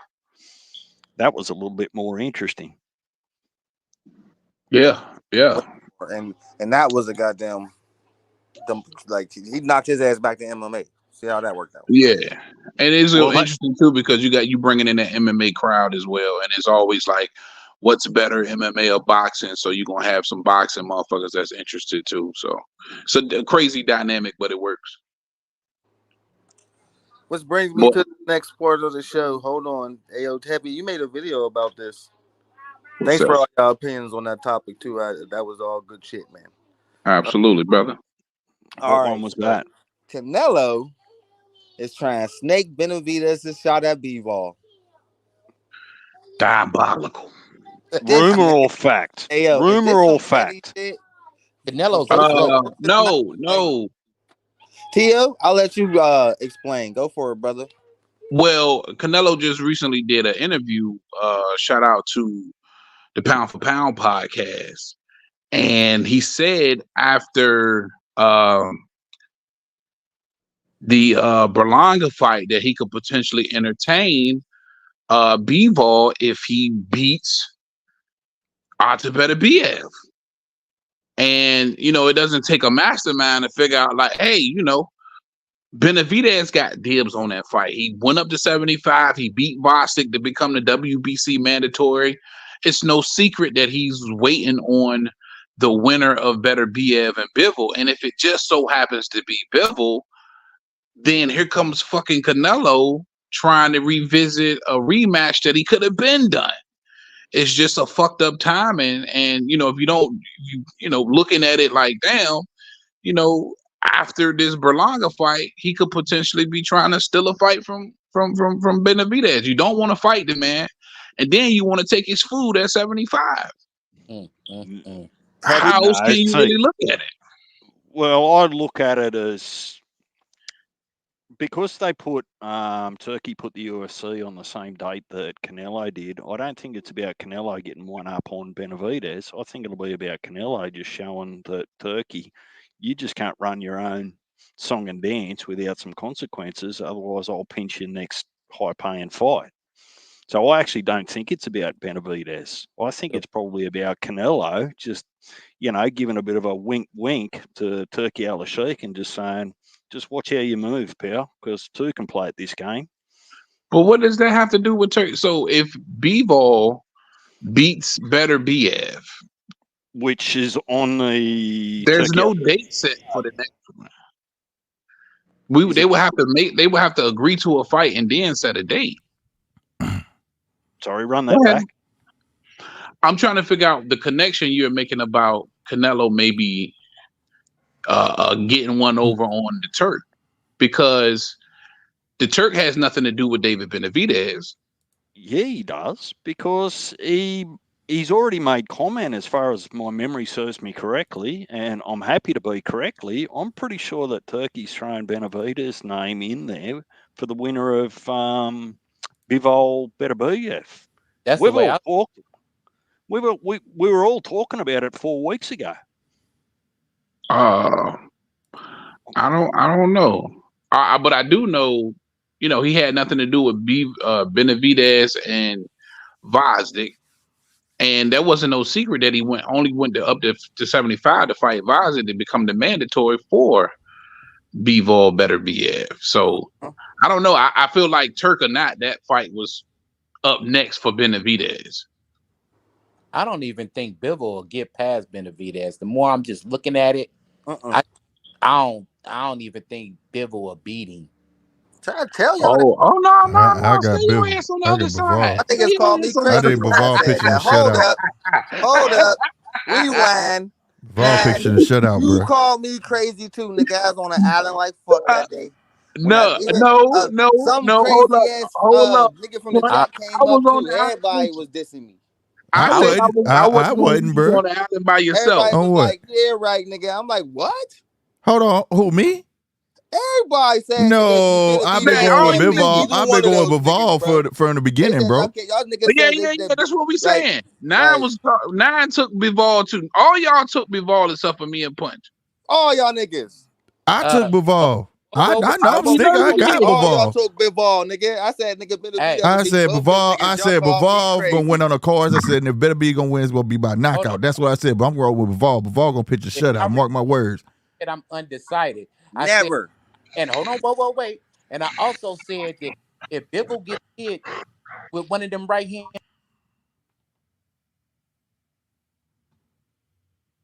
Nine. Oh, I lost you, Nine. He having technical difficulties too. But the Punch, hello? I remember, man. There you go. There you go. Hello? Yeah. There you go. Saying, bro? What I said though is this. If Bivol gets hit with one of them right hands, he got hit with last season card in Saudi Arabia by Beterbiev, he going to sleep. It's just that simple. Yeah. And I don't see him fighting a whole fight without getting caught with something. Oh, you talking about Bivol versus Beterbiev? Yeah. Oh, you had said Benavidez, not Beterbiev. Oh, my bad. Yeah, you know what I meant. Nigga, I be getting them up. There's too many beats. Oh, no. Yeah, that's what I said. I said, hold up, nigga. You meant Beterbiev. Okay. Yeah, Beterbiev. Yeah, my bad. But I don't think... Now, I was on the island about Beterbiev. I was on the island. Yeah, I said Bivol got it. I said David beat both them niggas. But you said Bivol beats Beterbiev, Punch. Yeah, I said Bivol gonna box Beterbiev's head the fuck off. Right. Yeah. I was on that because I got Beterbiev winning that fight. I got Beterbiev. I got Bivol. Now that I look at it, I've seen Bivol fight bigger cats, bro. He could do it, and he got a chin, bro. And he got a chin. I ain't Don't counting you them reckon out. that the winner out of Bivol and Beterbiev, if that's what Canelo's trying to do to keep him away from Benavidez, that's a harder fight for Canelo than what it would be to fight Benavidez at 168 with rehydration clauses. No, because whether we believe it or not, I think Benavidez is probably packing a bigger shot than Bivol, and that's what worries Canelo. Canelo want to fight niggas with no power. Canelo won't get Bottom knocked line. out. Bivol Bivol gave got power. Canelo an L. He got power. Man, you He can't just have didn't go power in. with He you just didn't can't go have in on power Canelo. with 11 knockouts, bro.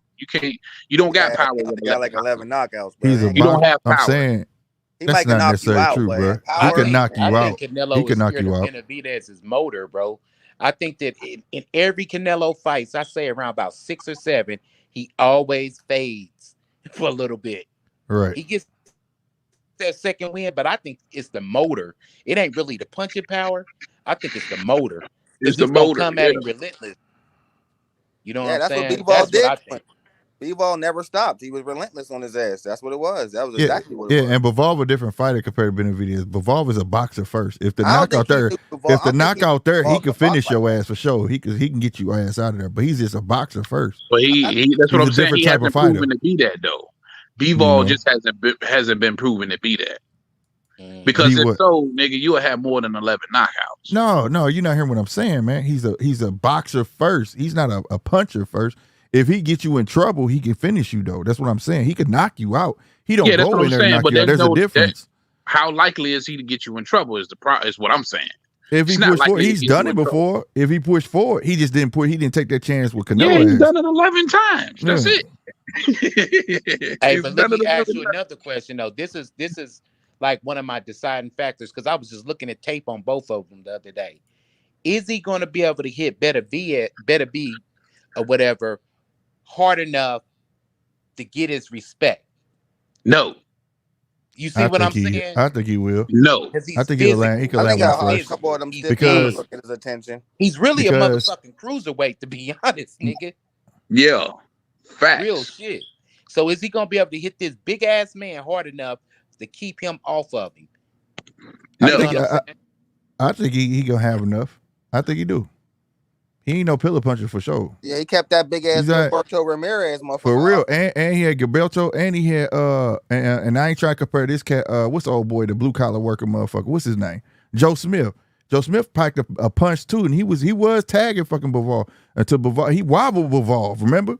And then Bivol knocked the shit out of his ass, and that motherfucker backed the fuck up. So I mean, he got something there. I just think it's a matter of his style of boxing that he just don't care for the knockout. If he has to, he will. Let me that's ask you not power, this. that's Dura. You know what I mean? Joe Smith ain't all that Dura. No, I'm asking the question. I'm just answering your question from Gilberto to that other big motherfucker that was both of them dudes was massive and against him. What I'm saying is that if you push him to it where he gotta swing hard enough, he will do it. I just think it's his style of boxing, bro. Like he don't care for the knockout. If I could box you and win, that's his MO. If you tag him, like I said, Joe Smith tagged the fuck out of him and wobbled the shit out of Bivol. Bivol came back and laid one on that motherfucker. And that motherfucker like, oh shit. Like, Who's the okay, better he can finisher? crack. You get what I'm saying? Who's the better finisher? Beterbiev or your boy? I gotta get the Beterbiev because For he's sure. got more experience at it. But what the thing is too, though, Exactly. hold on. The thing is that ain't nobody speaking about on Beterbiev is that he gotta get to you. Go look at all Beterbiev fights. He just walks around till he can land that big shot. It's not like he just go in there and dominate everybody. He does not do that. Who's the Constantly walks. Dude, you're not answering the question though. You skipping a whole bridge line of boxing. So this man, okay, if I'm a boxer and I know all I gotta do is stay on my toes, box a shot at you and keep moving. As long as I can do that, because all you're gonna do is follow me. Beterbiev does not have any boxing skill. Beterbiev moves forward and But tries he to beating land boxers. the punches. You know what I'm saying? That's what he does. He tries to land a big punch. Caleb Smith a boxer? Say what now? He ain't no Bivol. And Caleb Smith definitely ain't. Is he a boxer? Come on, bro. Are you really finna... So Caleb Smith not a boxer? Yeah, but he don't have the feet of a Bivol. Now you trying to say he's the same as Bivol. You can't do that. Did you see the Caleb Smith Beterbiev fight? Say what now? You watched the Caleb Smith Better BF fight, right? Yeah, I watched. Who was on their toes, moving around? Right, that's what I'm Caleb saying. Smith. Right, but he can't. Let me But ask you this: what I'm saying, who got more power, Caleb Smith or Bivol? I think Bivol got more power than Caleb Smith, but Caleb Smith just Caleb big. Smith got 21 He just knockouts, big, bro. bro. He just big. Again, but you saying that by record though. But if you watch by style and you know if you push him, you know what comes next. The record. Have you watched Bivol fight? So you telling me Yeah. when Bivol gets pushed, that's where them knockouts come from. Just like I said, I just think it's his style of fucking fight. He just chooses not to do it. It's not that he can't do it. That's my point. I don't think that what you're saying is like What you mean is not fist. if you can knock You're a saying it motherfucker like out, he you gonna pillow knock a fist. motherfucker out. That's Come not on. true, bro. I done watched enough fucking boxing where a motherfucker will shit. straight make the choice, goddamn me, and sit there and be like, if I could box my way through this, I'm gonna do so because a lot of boxers don't like to engage like that. And Bivol is one of them. If I could work my jab and work off this jab, he does that. Like the prime example I gave you with Joe Smith. Joe Smith clocked his motherfucking ass, and he knew at that fucking moment I gotta hit this motherfucker. And Joe Smith got rocked to the point where he backed his ass up to them fucking ropes. He went to home on that nigga. That's all I'm trying to say. Every boxer is not the same. That's like when you say that, that's saying every single boxer is the same. And it's not. No. That's why you have punchers. That's why you have brawlers. And that's why you have No, boxers. I'm just giving you an example of you saying he can box. I'm saying Better BF is knocking out boxers too, is what I'm saying. No, I'm not saying that. I agree with you on that. I agree with you on that. That's the only point I'm making. Better Beef has never fought a superior boxer as a Bivol. That's all I'm saying. And I don't division. think He has not done that. I don't think Bivol has fought a nigga who can hit his heart and finish motherfuckers like No, Better and BF. I agree with that too. I agree with that too. But if I had to bet Which my makes it a money, great fight. I'm betting Makes it it a on great fight. right. But I'm not why- disagreeing with you on that point at all. But I definitely I'm betting on Bivol that the boxing skills gonna prevail over a big puncher that's gonna come forward and he's gonna walk. He's just gonna follow me everywhere. I have He to gonna be go to cutting round. that I'm ring not up. saying I'm not. When he fought Anthony Yarde and he fought Caleb Smith, he was cutting off the ring beautifully. But you man. come That's on, why Yard ain't shit though. Come on, bro. Yard. But y'all got, if I'm not mistaken, Come on, y'all bro. got 25, 30 knockouts. But you It's keep the going by punching that. But it's all about matchups. You keep going about. It's not all about power in boxing, bro. No. I'm saying as far as these guys actually having power in there, and Better BF is walking right through that shit. You got to pay attention to the record. Well, y'all, come on, to some y'all. extent. Yeah, to but you some gotta look who was extent, bro. Yard fighting though, bro. Like Yard wasn't that dude. Everybody knew Yard. Yard was just big. He was your typical But yeah, the power UK fighter. Though is what I'm saying. The niggas got power. No, what? Say that last part. It went out. I'm sorry. I said the power's the last thing to go. We can't just completely ignore the fact that he's got power. We can't completely ignore the fact I'm not. that No, Caleb I'm Smith has some not. kind of I'm power. not. But what I'm saying You is talking this. about guys with over 20 knockouts versus a guy with 11 knockouts, and you telling me that Better BF is going to respect the power? You got to make that make sense to me. I didn't say that he was gonna respect it, bro. I You don't know where you got did. that That's from. the only I reason said why I I said think he something. has enough to make him respect it. I didn't say he was, goddamn me. Like, Oh, but that's the nigga, I same didn't say he was thing. gonna come at that motherfucker and that nigga was gonna hit with a jab and Better was gonna be like, oh fuck. No, nigga, no. I said you have to if you push Bivol, if you push Bivol put some stang on that motherfucker. I said it's just a matter of his style. If he come in there knowing that what the fuck was that? My bad, y'all. If he come in there and feel like he could box this motherfucking fight through, that's what Bivol is gonna do. I've seen them do it, right? And I also seen them get popped and come back and lay a heavy one on a motherfucker. Then they look like, where the fuck did that come from? So that's all I'm saying. I'm not saying that Better Beef is coming there and respect that man. Better Beef don't respect no motherfucking body. He don't even. Better Beef don't care if you do got power. I watched this man get fucking his head split to the fucking bone. Facts. You understand me? It's just, but what I'm saying is you can't compare the footwork of a Bivol to an Anthony Yard. You see what I'm saying? Like, it's other attributes in this game. Anthony Yard, look who they was pairing when he was whooping niggas. Like, Anthony Yard was a comparing the typical footwork. I said the power department. Yeah, it's fine with the power, but I mean, I can't compare Yard to Bivol just based off footwork, whatever. And Yard might got them knockouts, but look who he's fighting though. Like, he's your typical UK fighter. He's big, he's burly. I was He gonna only bring bringing people up to put Yard. I was bringing up Yard to say Better BF ain't respecting nobody's power. If He anybody don't respect has power, nobody. Exactly. That's what I'm. No, and see, that was my rebuttal when you said that you felt like B-Ball had enough power to make Better BF respect him. That just didn't sit well with me because I just don't believe B-Ball got enough on that sting at all to keep Better BF off of him. Like Tank and Frank Martin, I think that Better Beavis is gonna walk him down. People gonna be enamored. Oh damn, Bivol getting off. Bivol getting off. Bivol getting off, and then he gonna catch him. Yeah, we'll see. He got to pitch that shot. But see, don't. Now, when this shit happens, if it happened away, like y'all talk, I said Bivol got to do what? He got to pitch a shutout. I didn't say he could play in no round.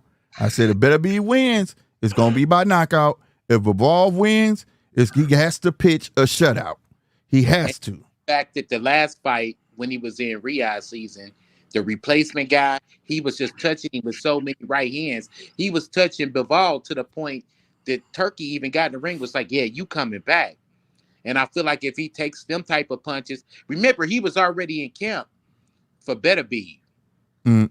He was already in camp, and he took that guy as a replacement, and that guy was catching him with right hands. Yeah, he was catching, but I think dude wanted to just fight that day. I had never seen Bivol like that. That was weird for me, bro. And if he takes that type of punishment for Better Be, bro, he gonna be asleep. Yeah, no doubt. I can agree with that. But that was a weird fight. You gotta admit too, that was weird. Nobody even ever seen Bivol like that. It was like he was angry, bro. I ain't never seen that man like that. You know what I'm saying? But that speaks a lot to you being in camp for somebody and working on somebody, and then you just don't implement none of that shit, and now you in an all-out fight. Yeah, man. I don't know what was wrong with him, bro. It's just it's not a good look. Yeah, my man even yelled afterwards and shit. You know what I'm saying? Like I ain't never seen them like that. And when they had some, they was like he was mad because he wanted to fight Bivol so bad. I think he could or whatever. Attribute that to the rare knockout because he ain't knocking motherfuckers out like that. So he was probably on 10, like, yeah, I slept this motherfucker. You know what I mean? Type shit. That's why he was probably extra and shit, like, you know what I mean? But probably. But I look at it like Tank and Frank Martin. Motherfuckers just gonna walk forward, hands up, and Bivol is gonna be bink, bink, bink, bink, bink, throwing his little angles, jabbing, not wanting to engage, and then all of a sudden he gonna corner him up against the ropes and catch him. Good night, Irene. It's gonna be one of them classic punches versus the boxer, but if he start catching, now that's a rare feat. That's gonna make me be like Bivol motherfucker to be 40 years old, catch this cat, and then force him to the ropes. Like, when have you seen Bivol sleep on the ropes ever? Yeah, Better Be. And for me, that might be the only saving grace for Bivol. A little bit older, right? And then he coming off the leg injury too. What did he turn? He coming off an injury. Yeah, that might be the only saving grace. Yeah, that was number age catching up to him too. That's why I hate the injury happened, bro. Because that's what people gonna chalk that shit up to. You hear me? His meniscus or something like that. Yeah, and it just happened, and that's age. You know what I'm saying? But this fight's tight as giraffe pussy. It is. It's goddamn me intriguing as hell, bro.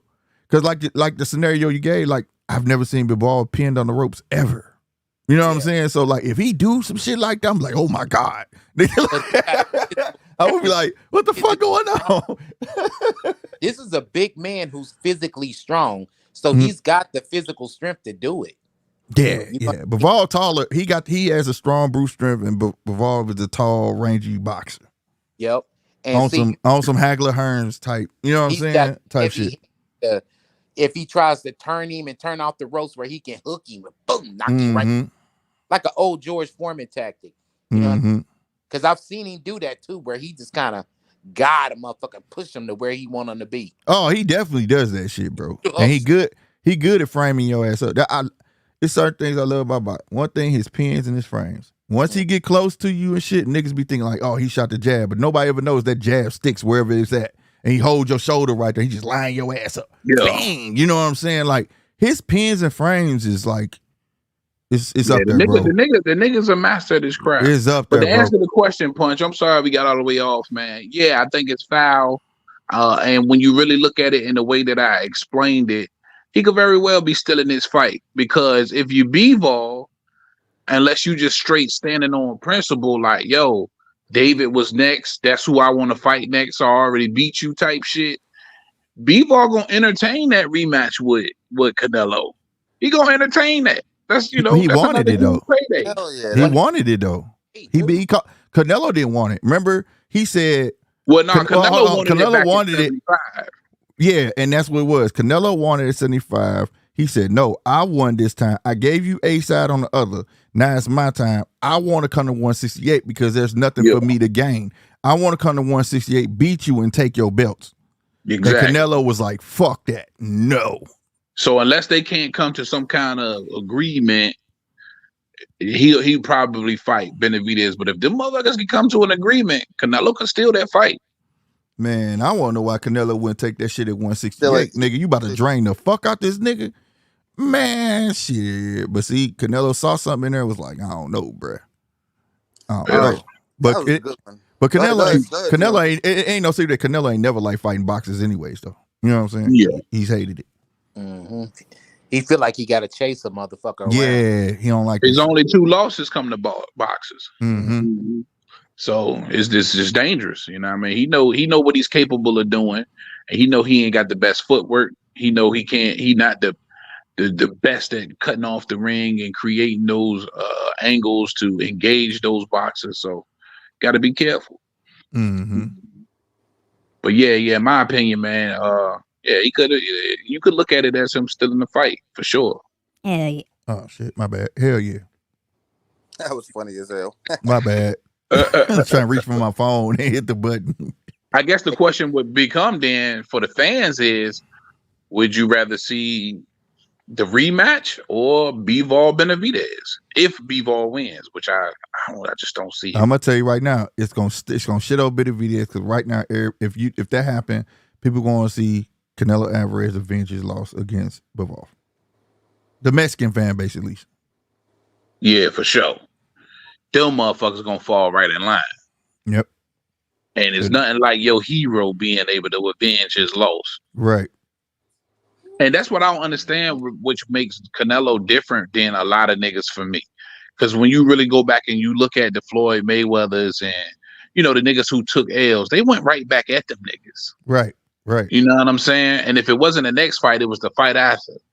Canelo just completely abandoned the idea and now conveniently might revisit it just to block another motherfucker. Come on, man. And it's kind of weak because it's not like he's saying he want the winner. You know what I'm saying? Yeah, he banking on Bivol to win. You know what I mean? Exactly. Now, if Bivol lose, you don't want him. Now, if he was saying I want the winner, I ain't gonna lie, I might be hyped. I ain't gonna lie, I might be talking about, hey, I hope old boy win. I hope that'll be win. Canelo wouldn't take that fight, man. Canelo wouldn't dare take that fight. I'm just saying, if it just in the perfect way, if he was like, I want the winner, I ain't gonna lie, I'd be like, Bivol, take a dive, bro. Take a dive. I want this nigga get a ring with him, you know? So basically, we all agree that, yeah, this is bullshit, some petty behavior coming from Canelo's side, right? Yeah, it is, man. Man. And it's good advertising, bro. He getting old, and he just trying to keep his name out there because you got to think, too, he about to fight fucking Edgar Berlanga. He trying to build up some type of momentum or hype because we know what's supposed to happen next, but if something was to shift, that's lined up now. And he feeling the heat from all this backlash from fighting Berlanga. It's been way more bad reviews than good. With this I don't fight. think he expected this much backlash. Nah, he didn't. He didn't. No, he didn't, bro. And that's he's why gonna feel it in his pocket too. Stop doing these fights man. nobody want to see, bro, and the backlash will stop. Yeah, he fighting a kid, bro. That's what. If this fight does 350,000, 400, I'll be surprised. Yeah, facts. I'll be surprised. I got a super fun one next. This is for everybody on the panel too, and we'll start with Tia. Fun one. I was debating with this with some niggas on Facebook in a boxing group. I thought this would be a fun story to talk about my homies with. A fun one to debate.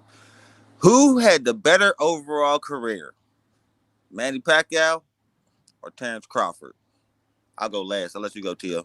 Shit, I got. Oh boy, that's easy. The better overall career. Shit, you got to go Pac-Man. You got to go Pac-Man.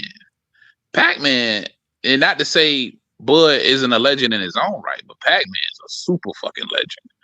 And to go through 8 divisions, to fight, to have, look at Manny's fucking resume. All the way up to the newest school in a Keith Thurman and a Dennis Ugas. This motherfucker, man, yeah, Manny Pacquiao by a landslide, in my opinion. All right, Flick. Yeah, I agree, bro. Like that's not even a question. Like because I mean, on top of that, you had Terrence. Terrence knew it too, bro. That's why he wanted to fight Pacquiao. That's why he wanted the Pacquiao fight. People tend to forget that he was calling out Pacquiao before Earl Spence. That was the guy that would have solidified him. To him, that was the man, right? For his boxing, Mayweather was the man for showmanship and money gaining and things like that. Because if I was to put Manny Pacquiao on paper and Mayweather on paper, you swore Manny was the dog. Damn you right. swore Manny was way better than Mayweather. You just swore all up and down because of the accolades he done acquired. You know what I'm saying? So, like, it got to be Pacquiao, bro, 100%. No doubt. 8 division champion and so on and so forth. Gave rematches, gave young Lions chances. Shit that you just don't see. Shit he didn't even have to do. Bro, I couldn't believe he signed up to fight Keith Thurman. You know what I'm saying? Shit, when he went ahead and fought Ugas, came back like, hold on, bitch. They ain't take my belt. And they got 2 of the same belt on fucking TV. You remember that shit? Nah, fuck that. You know what I mean? And then couldn't believe he signed up to fight Ugas. Yeah, fought Ugas and lost. And guess what? Didn't even give a fuck. Good job, son. It's all good. Super legendary. Yeah, I'm old. My legs was locking up. You got me, bro. I should have took my Geritol. I didn't do it. My bad. You know what I'm saying? You got to give it to Pacquiao. And that ain't no slight to Terrence, but Terrence knew. That's why Terrence wanted him. Terrence wanted him bad. Man, I take all the hats off to Pac-Man. 913, you there, bro? Yes, sir. Let's Just hear what waiting you in got. line. First of all, I'm gonna give you a disclaimer. Terrence Crawford's climate that he came up under, bro, would never allow him to have the accolades and the resume of a Manny Pacquiao. With that being said, Manny Pacquiao is a motherfucking stud, nigga. Facts. Eric Morales, Antonio Marco Barrera, you know what I'm saying, Marquez. You know what I'm saying? This is all before he even went to welterweight. Joshua Clottey. Fucking Cotto. Carlos, what's the nigga named Carlos? All them niggas, man. He fought them all. Everything that he did, bro, was Baltimore. He fought everybody that Mayweather beat. Faster. Don't leave that out. He beat him faster. Yeah. He struggled with Cotto. And guess what? Nigga, that was a walk in the park for fucking Manny. Hell yeah, had Cotto looking up like, what the fuck? I'm on the ground. And he did Shane like that. Even Shane said it. Bro, nigga, I got popped. Next thing I know, I was on the ground. Mayweather fucked around and almost got dropped by Shane. Pacquiao dropped Shane. This is a no-brainer to me, bro. That shit should have been an argument online. Manny Pacquiao by far. It ain't no slight on Bud because today's boxing climate will never allow a guy. Hold on. And pulled the old school stunt. Not to cut you up. And pulled the old school stunt when he wanted Mayweather. Bitch, I'm finna beat everybody you fought and beat them faster. Yeah. But see, today's boxing climate would have never allowed Bud to do that or anybody else. Today's boxing climate, you got people right now arguing that Brian Norman shouldn't fight Boots because they wanted to marinate a little bit. So today will never allow a guy to do what Manny Pacquiao did. You see what? So it is what it is. Manny Pacquiao by far has the deeper fucking resume, and it can't even argue. And the terminology when they be saying because today say Boots go try to fight people that Terrence fought or so on and so forth. They be like he fighting his leftovers, but that was your proving ground though. And listen, I'm gonna take it as far as saying this. Nigga, it's hard to even name somebody old school or new school who has a better resume than Manny Pacquiao. Think about that shit, bro. You got to think about Ali. Well, I ain't gonna say. Go Go ahead, my bad. Yeah, Ali is the only one I think who's got a resume comparable to Pacquiao, but Pacquiao got a fucking Yeah, resume. that's what I'm saying. Like If there's your there's division, not that many. he want to smoke with the biggest, baddest motherfucker there. Period. You can Point. count on one hand, motherfucker, the type of resume that Thank Manny you, got. Nine. Because that's what I was going to say. Thank you. What you say, Nine? What Nine say? When he brought up Ali, I was about to say Ali probably could, be there with it, but Yeah, Ali because is the way he went through it, it's not about, because some people say Mayweather got the better resume, but you got to remember Mayweather shit was all 147, then motherfucking goddamn me catch weights and shit. You know what I'm saying? So he got a lot of champions and names, but it's also about the way you do it, bro. It ain't. The only reason why I'm giving Manny the edge there because he fought the new school niggas too. bro. It's exactly, bro. He fought the new school niggas too. Fighters. It was too many top fighters in and around Mayweather's divisions throughout the years that he never fought. That he right. Comparable. He never fought a Corey Spinks, bro. Nope. You know what I'm saying? That's a fact. He never fought the lighter weight guys like Kevin Kelly's and shit like that, the Prince Nassim Hamed's. For whatever reason, coulda, shoulda, woulda, but nigga, your ass didn't. You know what I'm saying?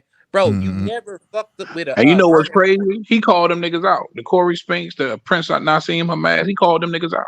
Yeah. That was just it just didn't happen. That was a shame face. Yeah, the Corey Spinks was supposed to happen, and they told him if Corey went and fought X, Y, and Z, and told him if you go fight X, Y, and Z, we'll fight you next. And they said okay, and they went and did that shit, and then that fight just didn't happen. He was like, fuck that. I think about this one. I think that hold on, we forgot DJ. So I'm going in a completely different direction from all of you. The only thing I'm actually going to agree with is I agree with Nine in that the generations and the politics are completely different. So you're comparing apples to watermelons by way of opportunity. But what I will say, it's a premature conversation, and I'll tell you why. We don't know how Bud's going to finish off his career, and that might actually matter to me. If he actually has more than 3 fights, right? If his longevity actually ends up being longer than what we suspect, right? For whatever reason, money, motivation, something changes in his life, whatever it might be, the way he finishes off his career, and only until he's officially retired, is it a finished career compared to a finished career. At the moment, Bud hasn't finished his career. So if he was to go and whoop ass through 154, get a Canelo, whoop his ass, God knows what else can happen in the meantime, that might make it a little bit more comparable. Because I'm not going to argue with you guys about your knowledge over Pacquiao's 8 division, who he fought, and all those sorts of things. What I'm going to say is that until Bud finishes his career, if he finishes it tomorrow, I agree with all of you. But if he finishes it in 3-4 years, absolutely just washing everyone in his way, I might look at it a little bit differently. Bud would have to, in the 3-4 years, Bud would have to fight all the top pound for pound guys in and around his weight. Let me break it down for y'all. I'm gonna tell y'all why. Bud would finish at cruiserweight with the cruiserweight title in order to be. I think. Listen, all right. I'm gonna tell y'all what I think about this because I said the same thing earlier in the chat, my little Facebook shit. I said, but I look, man. When it comes down to career achievements, yeah, I lean towards Manny a little bit, but if I had to choose between better career or better fighter. When I say better career, but I think Terence Crawford is the way better fighter, personally, because Manny Pacquiao lost a lot of fights he should have won. He was in. I think I'm gonna be 100. Other than the first one, Manuel Marquez fight, he lost all the rest to me. Whoa! He lost 2, 3. He got knocked out in the 4th one. All right. Whoa! He lost to Tim Bradley. Shouldn't have lost to him. He lost to the dude. What's the nigga Crawford took the belt off of? Jeff Horn. Lost to Jeff Horn, shouldn't have lost to Hell you. no. He got robbed. Lost to you, Dennis Ugas, shouldn't have lost to him. Bro. Listen, there was a lot of fights in Manny Pacquiao's career that was ugly, and he barely got through. Yeah, he was clobbering an old De La Hoya, an old Shane Mosley, an old Cotto. None of them niggas was in their primes. when But he bro, beat talk them the about fuck up. his Listen, eight. Let me finish, bro. The 8th division world champion is impressive as fuck. It is, but at the same time, he was kind of a sloppy fighter. Great fighter, but a sloppy, entertaining fighter. But he had a lot of flaws in his game. Flaws that I don't see in Terrence Crawford's game. Terrence Crawford looks pretty much immaculate in all his fights. You know what I mean? Unlike Manny Pacquiao. Like the first Manuel Marquez fight, he dropped Manuel Marquez 3 times, and Manuel Marquez got up and started whooping his fucking ass, bro. Like, and then he fought him 3 more times and then got spectacularly knocked out. Why do I think Crawford is a better fighter? Because if Manny Pacquiao and Terrence Crawford both fought in their prime, nigga, y'all can blame it on Al Heyman, Bob Arum as much as y'all want to, but I think Manny Pacquiao has something to do with that fight not happening as well. But if they would have fought in their primes, both of them, I would have leaned towards Crawford because Crawford is a counter puncher, a great counter puncher, which is exactly what Manuel Marquez was. In some ways, Terrence Crawford is an even better counter puncher than Marquez. So, nigga, I give the career edge to Manny Pacquiao easily because 8 divisions is very, very, that's a high accomplishment. But if they had to fight, it would be an easy pick for Crawford. That's all I'm saying. This nigga tripping. Yeah, now that's something completely different. You said the better career, better fighter. Yeah, I think you can make an argument differently, but it ain't even close when it comes to careers to me. Yeah, I mean, like you said, it's hard to match eight world titles in different divisions. That's crazy. Yeah. Not just that, the rematches, the guys he was fighting. Unprecedented, but a lot of people be enamored by that and them take a real close look at Manny Pacquiao. Like he wasn't the sharpest fighter. He was kind of reckless. He was very reckless. In my book, he definitely ain't lose to Joe Horn. He definitely ain't lose to Tim Bradley. None of them. Now he ain't lose now one of them. That was just all. Should have got those niggas out of there. That was political. They say some fights shouldn't even been that hard, bro. But guess what, though? Think about the names that he fought. You're going to fight a hard fight with a great fighter like Marquez. He's a Hall of Famer. You're going to fight a hard fight with a great fighter like Tim Bradley, another Hall of Famer. Bro, he walked right through De La Hoya. He walked right through Cotto. He walked right through the British guy. What's his name? Where everybody was guess what? Cotto walked right through all them niggas, bro. But you had problems with Jeff Horn, nigga. You had problems with Tim 30.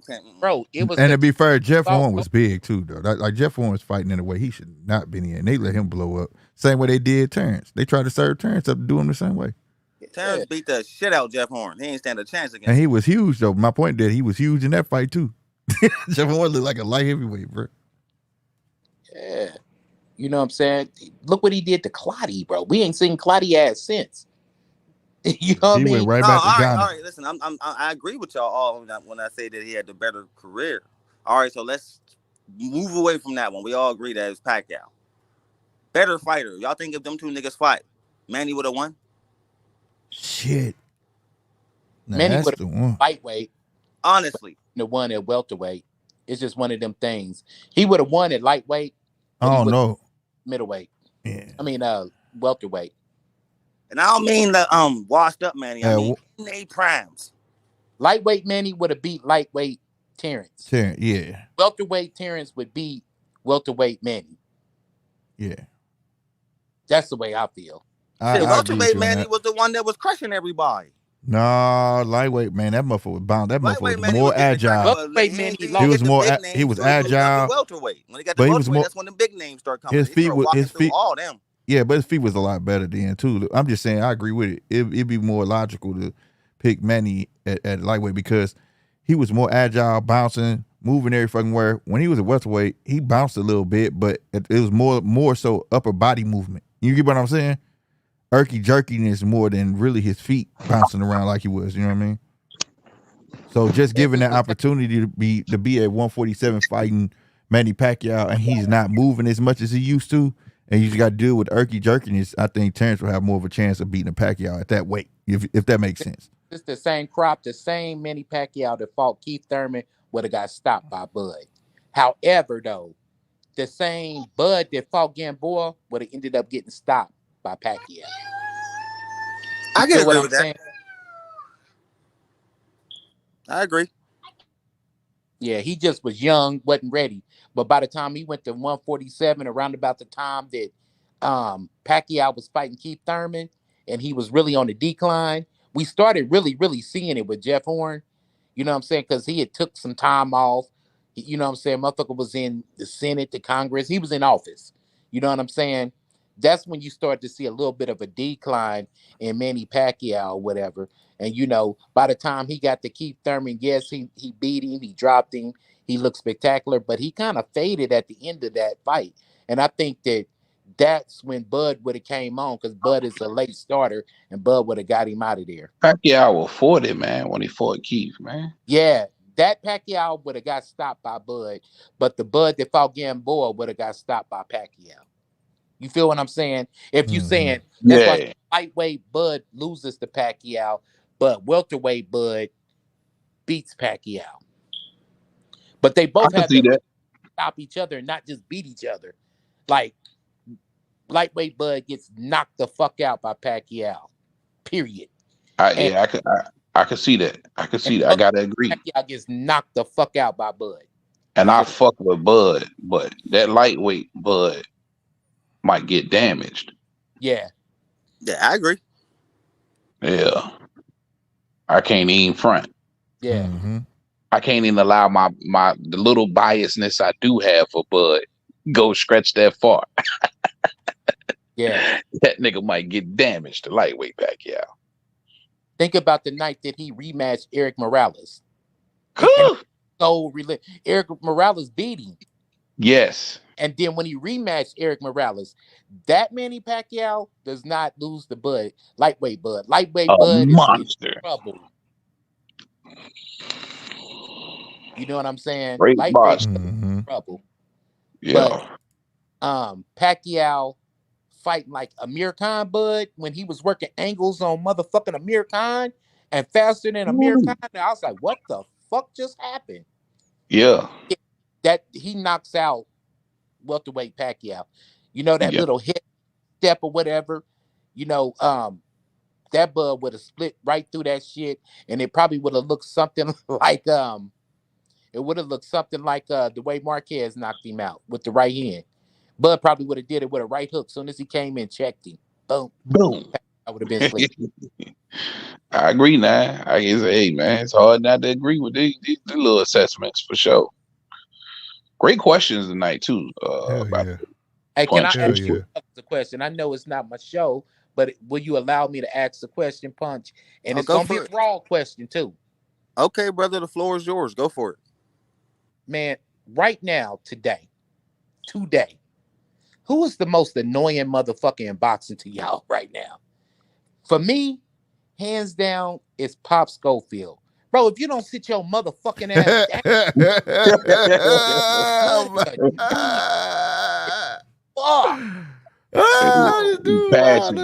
Passionate. I'm dropping it because it's not my platform. I'm dropping the mic on that. But question to y'all, man. Y'all can go ahead, Cook, nigga. Cook, tell us how you really feel. You on Punch Drunk Show, nigga. Annoying. He's a weirdo, bro. He's a whole fucking weirdo. Yeah. He's in his voice is annoying by itself. Yeah, that nigga voice is annoying. He sound like the mad rapper, bro. Yeah, something like that. He's annoying as fuck, but he ain't my top one. I'm gonna save mine for last because I'm gonna cook on that nigga. For me, man, the most annoying, and that's hard to beat, bro. It is. He's right now. He's number one, definitely. The nigga, and then you know what's fucked up is y'all gonna know who I'm talking about when I tell you. The nigga gave me a drop.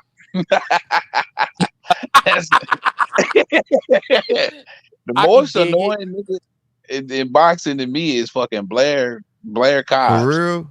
Yeah. Because he's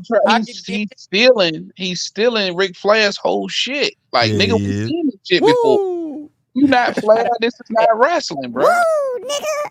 Yeah, straight up. That shit's annoying, bro. Like, Just be a boxer, bro.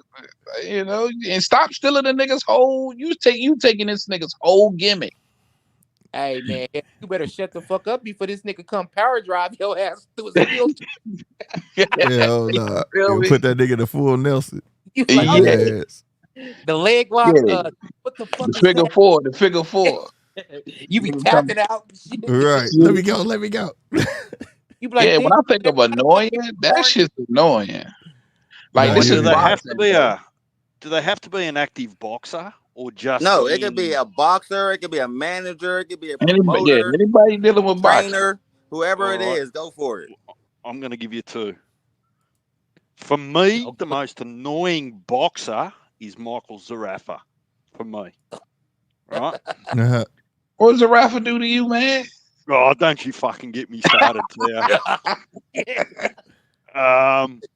But equally as annoying for me is Tim Bradley. That's a good one. He annoys a lot of That's fuckers. Timmy, man. That's Timmy, little Timmy. Hey, Tiny I'm not Tim. throwing shade on his career.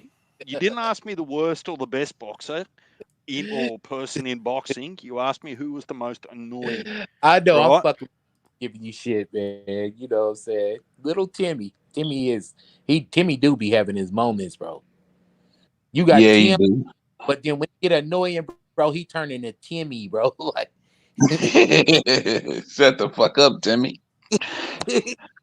Who you got, Slick? is I'm that, interested in Timmy? hearing who Slick got. Mine is old boy Schofield first, but Oh. T.O. Fimo, bro. Oh yeah, I can dig I it. can't stand can when dig his ass get drunk and everything just become racist. I can't Uh-huh. stand that shit, bro. He be pissing me off. They won't let me in the back. That's fucking racist. Like, what the fuck, bro? Like, everything can't be fucking racist because you can't get your fucking way. I can't Yeah. stand that shit. And then on top of that, his dad too, because his dad ain't got the balls to check his son. Yeah. And that pisses me the fuck off when your son's sitting there on TV and Kriegel even looking like this shit. I wish this was my son. I beat the fuck out of him. You don't talk to your daddy. Like, that shit was fucking fucked up. Where you see what I did with it? Shut the fuck up, dad. Like, who the fuck are you talking to? Like, you know what I'm saying? No, bro. Yeah, he definitely, but Schofield, as of late though, bro, let Oh, your son talk. Let that nigga, he can't even breathe. He can't, like, what is your problem, bro? Do y'all be seeing, do y'all be seeing Young Floyd face? When his dad start talking, he be Bro, looking yeah. like, oh my God, bro. I thought Media, Bill like- Haney was annoying, bro. No. Man, he done took it. He done took the Yeah. crown. And got the most fucked up voice to go with it. And then you want to know what's the most annoying thing about that dude, man? Is that he sit there and he talking about Greg Hackett. This guy got three wins, 30 losses. Nigga, you don't even got a record. 23 losses. Yeah. You don't even have a boxing record, bro. Like, how do you even think that should come out your mouth? Yeah. Like, that's some wild shit. Thank you, bro. Because he's the polar opposite. You know what I'm saying? I can respect Brian Norman's father because at least the nigga fought. You feel Right. me? Right. You know what I'm saying? He know a difference between a motherfucking jab and an uppercut. You know what I mean? He Like, fought, damn. but the niggas that can't fight and ain't fought, and just because they like a certain fighter, nah, I'm gonna make my son box looking ass niggas. Bro, them niggas be the worst. Swear, this nigga called Keyshawn Davis a pussy. Like, bro, you know you got to see him in real life, right? Man, Keyshawn lit his ass up. Did y'all see that interview? He was over there with the prices. Man, what's my boy show over there in the UK? Mill City. Skills. No, not Mill City. Dude from UK. Damn. He came on the show one time. What's his name? They got the Skills is Right, the Price is Right show. I can't think of the name. I hate missing their name. But it's him and old boy from Lions Only that train Yardy. Yardy trainer. They got a show. And yeah, they was over there with him. And Keyshawn was lighting their ass up. Hey man, I thought I was over here for you. Tell your daddy shut the fuck up. Hey man, I'm not talking to you. Hey man, get that bald head dude out. Get that bald head dude off the screen, man. Young Schofield was just sitting there like, damn, Pops, he lighting your ass up, bro. Word. And then he said, see? And then Schofield Senior got all emotional shit talking about, I know you ain't sending no threats because I send one at you right now. Keyshawn like, see? It's always the old niggas getting emotional, bro. They always he was lighting his ass up over there, bro. And for the one time One time, that was the only time where I'd been like, youngsters, respect your elders, but goddamn it, that time I was like, get him. Get him. I seen 'Cause that he shit too. It's tripping. been a minute. That was a minute ago. Yeah, it was. Ooh, is it my turn? Milton and Bab literally. Yeah. Go ahead, Punch. Who you got, Punch? All right, I I'm got just two, gonna bro. double down. They two and they both boxers, motherfucker. Oh my One's God. retired and one's active. All right, you ready? First Yeah. one.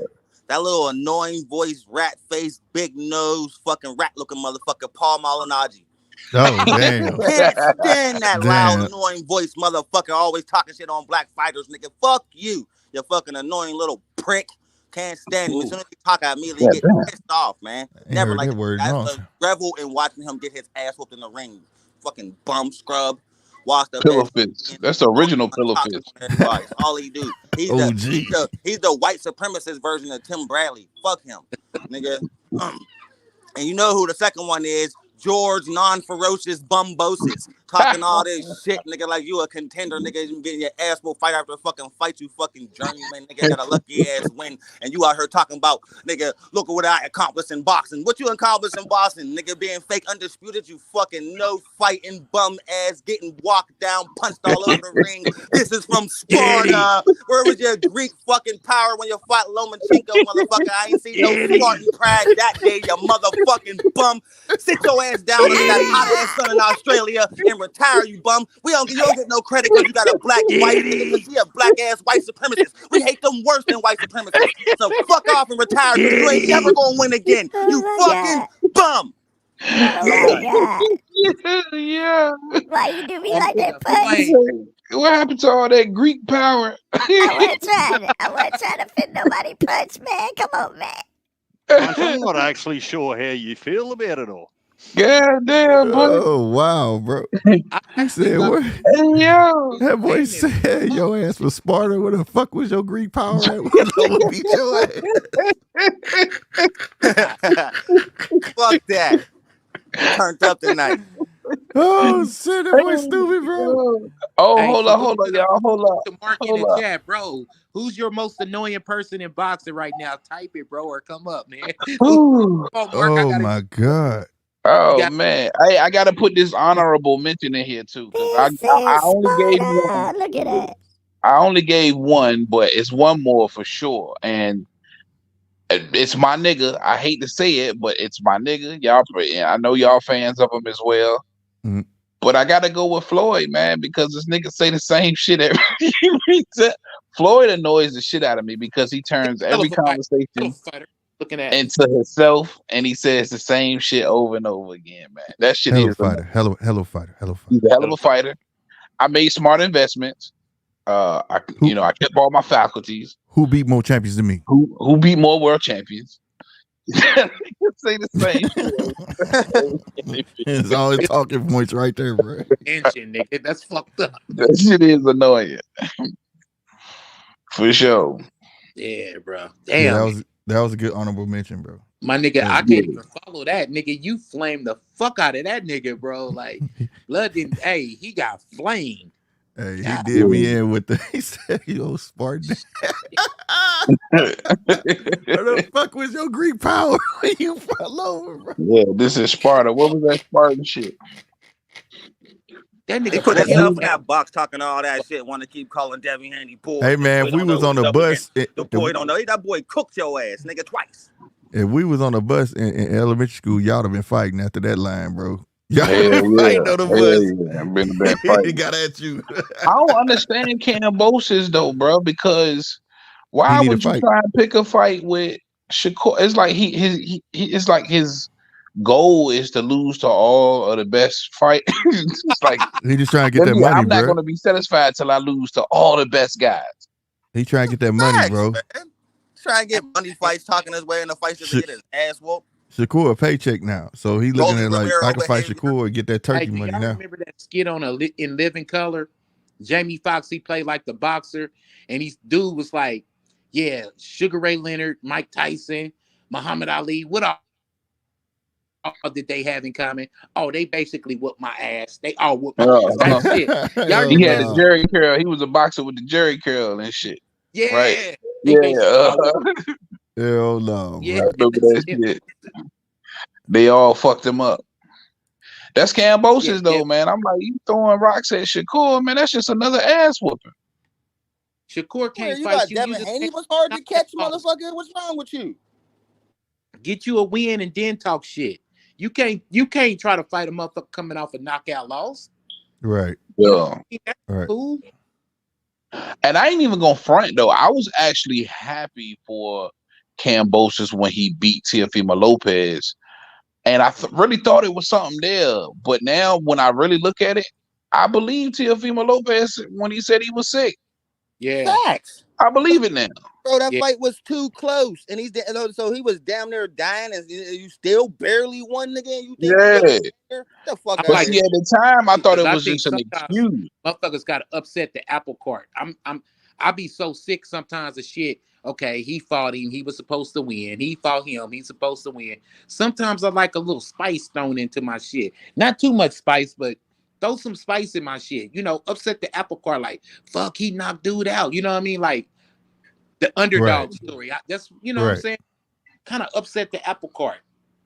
And Can you want to you? keep it a buck? He lost to Maxie Hughes too, bro. That was a fucking disgrace the way they. Yeah, hell yeah, he lost. Man, hell yeah, he lost to Maxie Hughes. Motherfucker really should be fucking Right. 0-5. And he took the IBO from Maxie, man. Maxie had the little IBO chilling. That was some bullshit. But can you imagine how fucking Teofimo Lopez feel? The only loss on your record came to fucking Cambosis. Oh my Ooh, God. damn.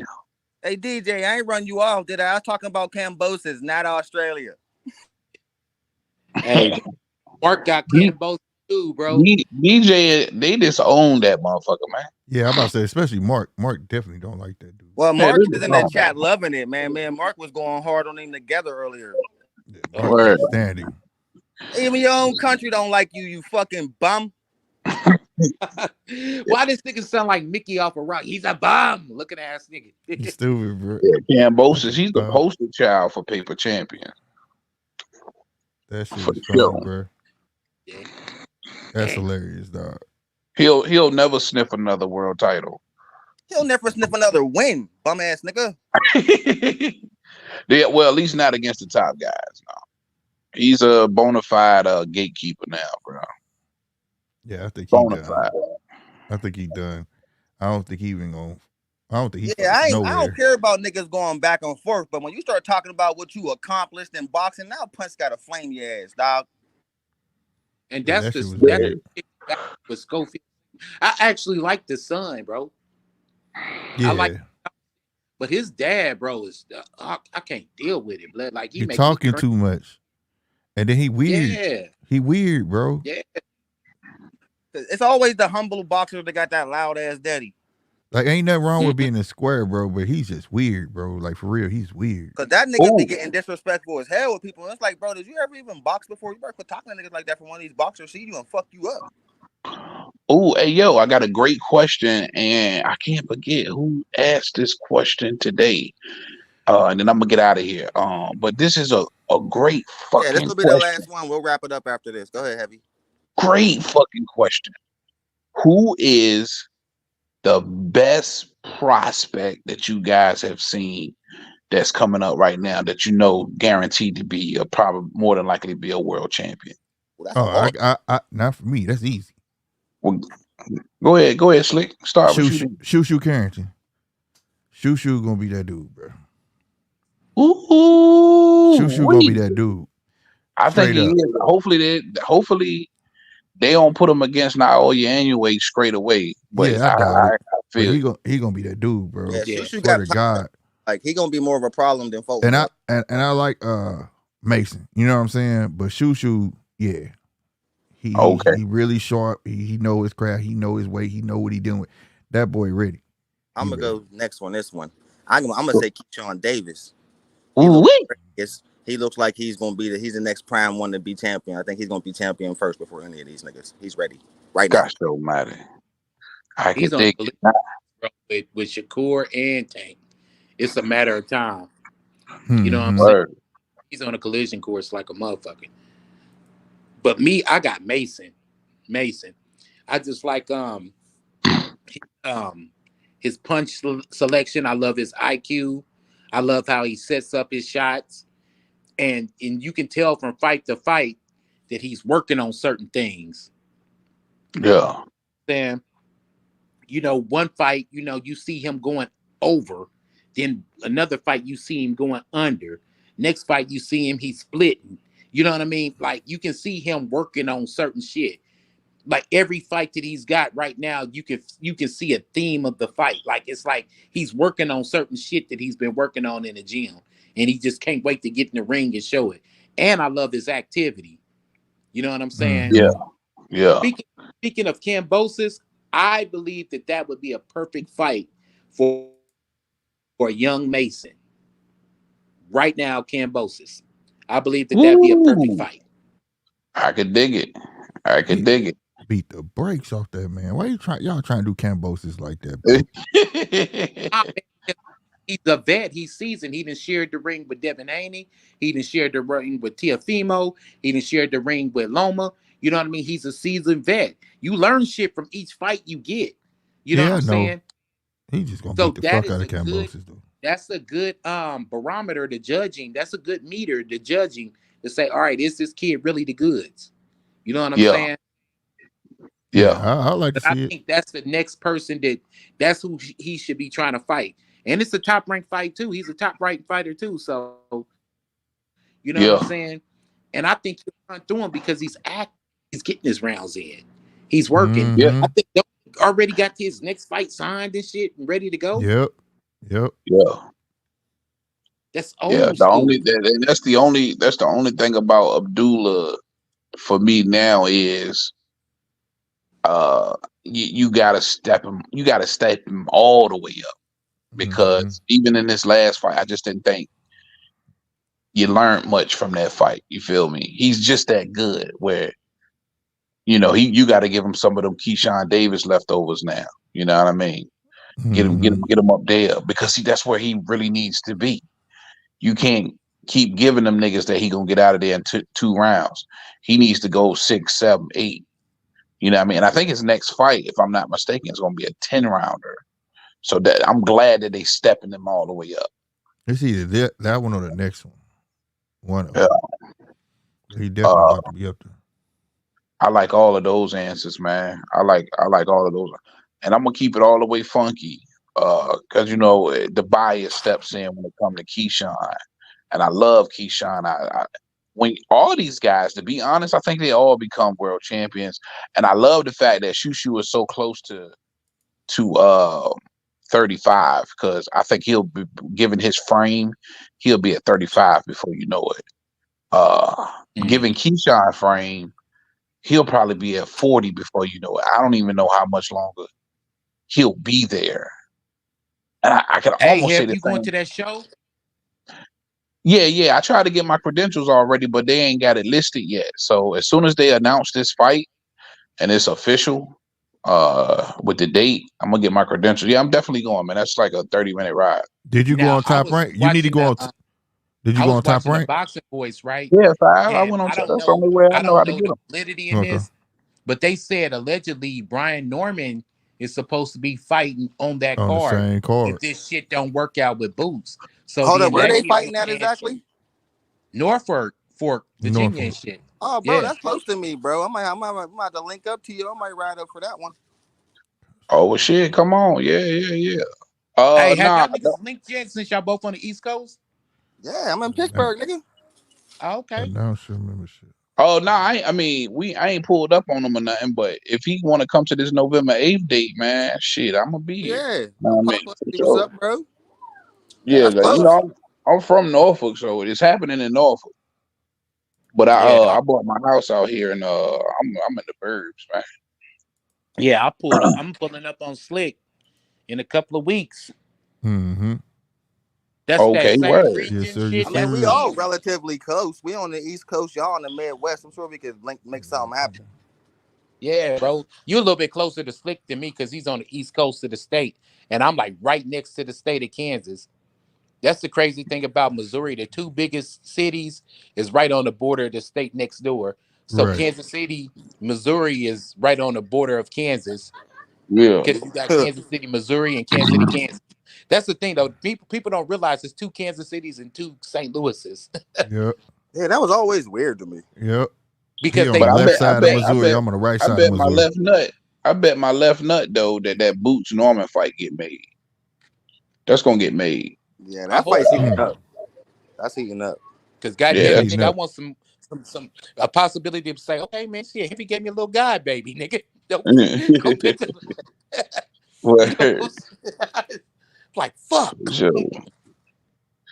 But But I yeah, ain't. Let man, me the that'd be a the dope only opportunity, man, because you already got a relationship with the Normans, so I know you could have a sit down exclusive. That'd be dope, bro.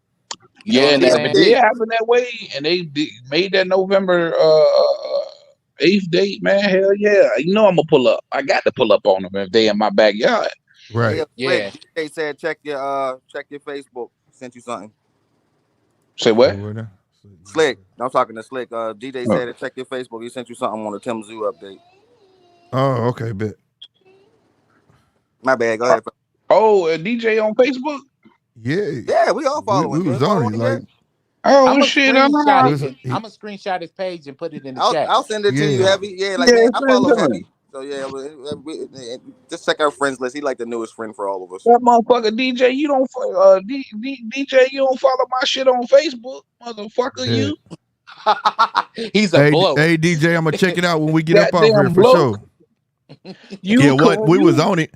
We was on both of them, Mark and him. Goddamn, me like, what's y'all damn Facebook? But it's hard to find them Now, because Mark it's a Wynn lot of them. follow my shit. Mark Wynn follow my heavy bag page on Facebook.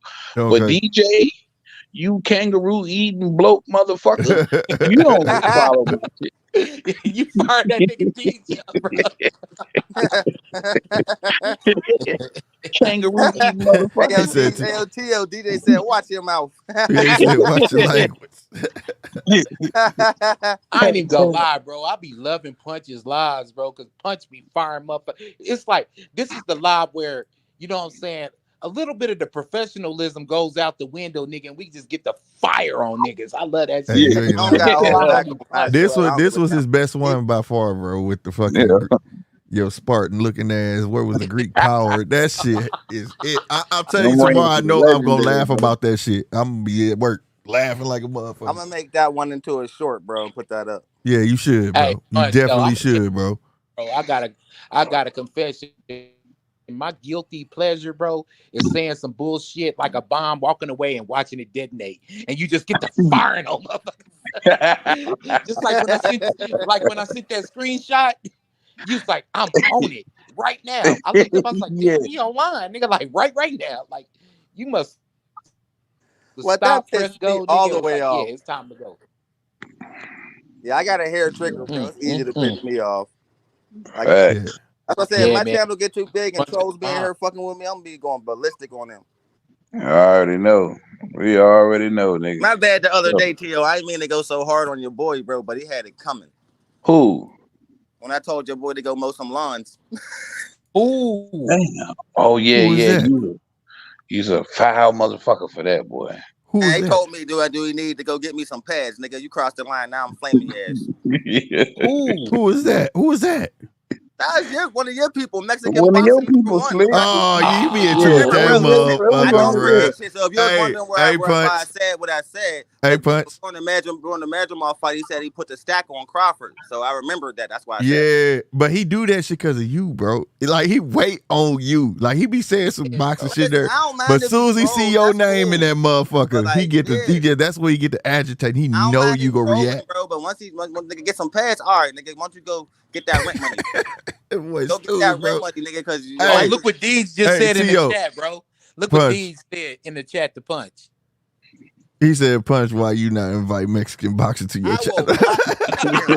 hey, there you go. He's trying to man, get when I was on Slick's channel the other day, I timed him out for 24 hours. Soon as he got in that motherfucker, man, I said, "Hold on, like, don't damn, shoot, Punch, don't do shoot, that." I came in the town. don't shoot right yet." Out. This motherfucker lit his ass up as soon as he saw him. Get your ass out of here. I said, Next time "Damn." he came in, I said, "I'll fucking sit your ass down again, nigga." He was like, "Chill." Stop shooting. Terrorizing that motherfucker, bro. Hey, you know who Punch is?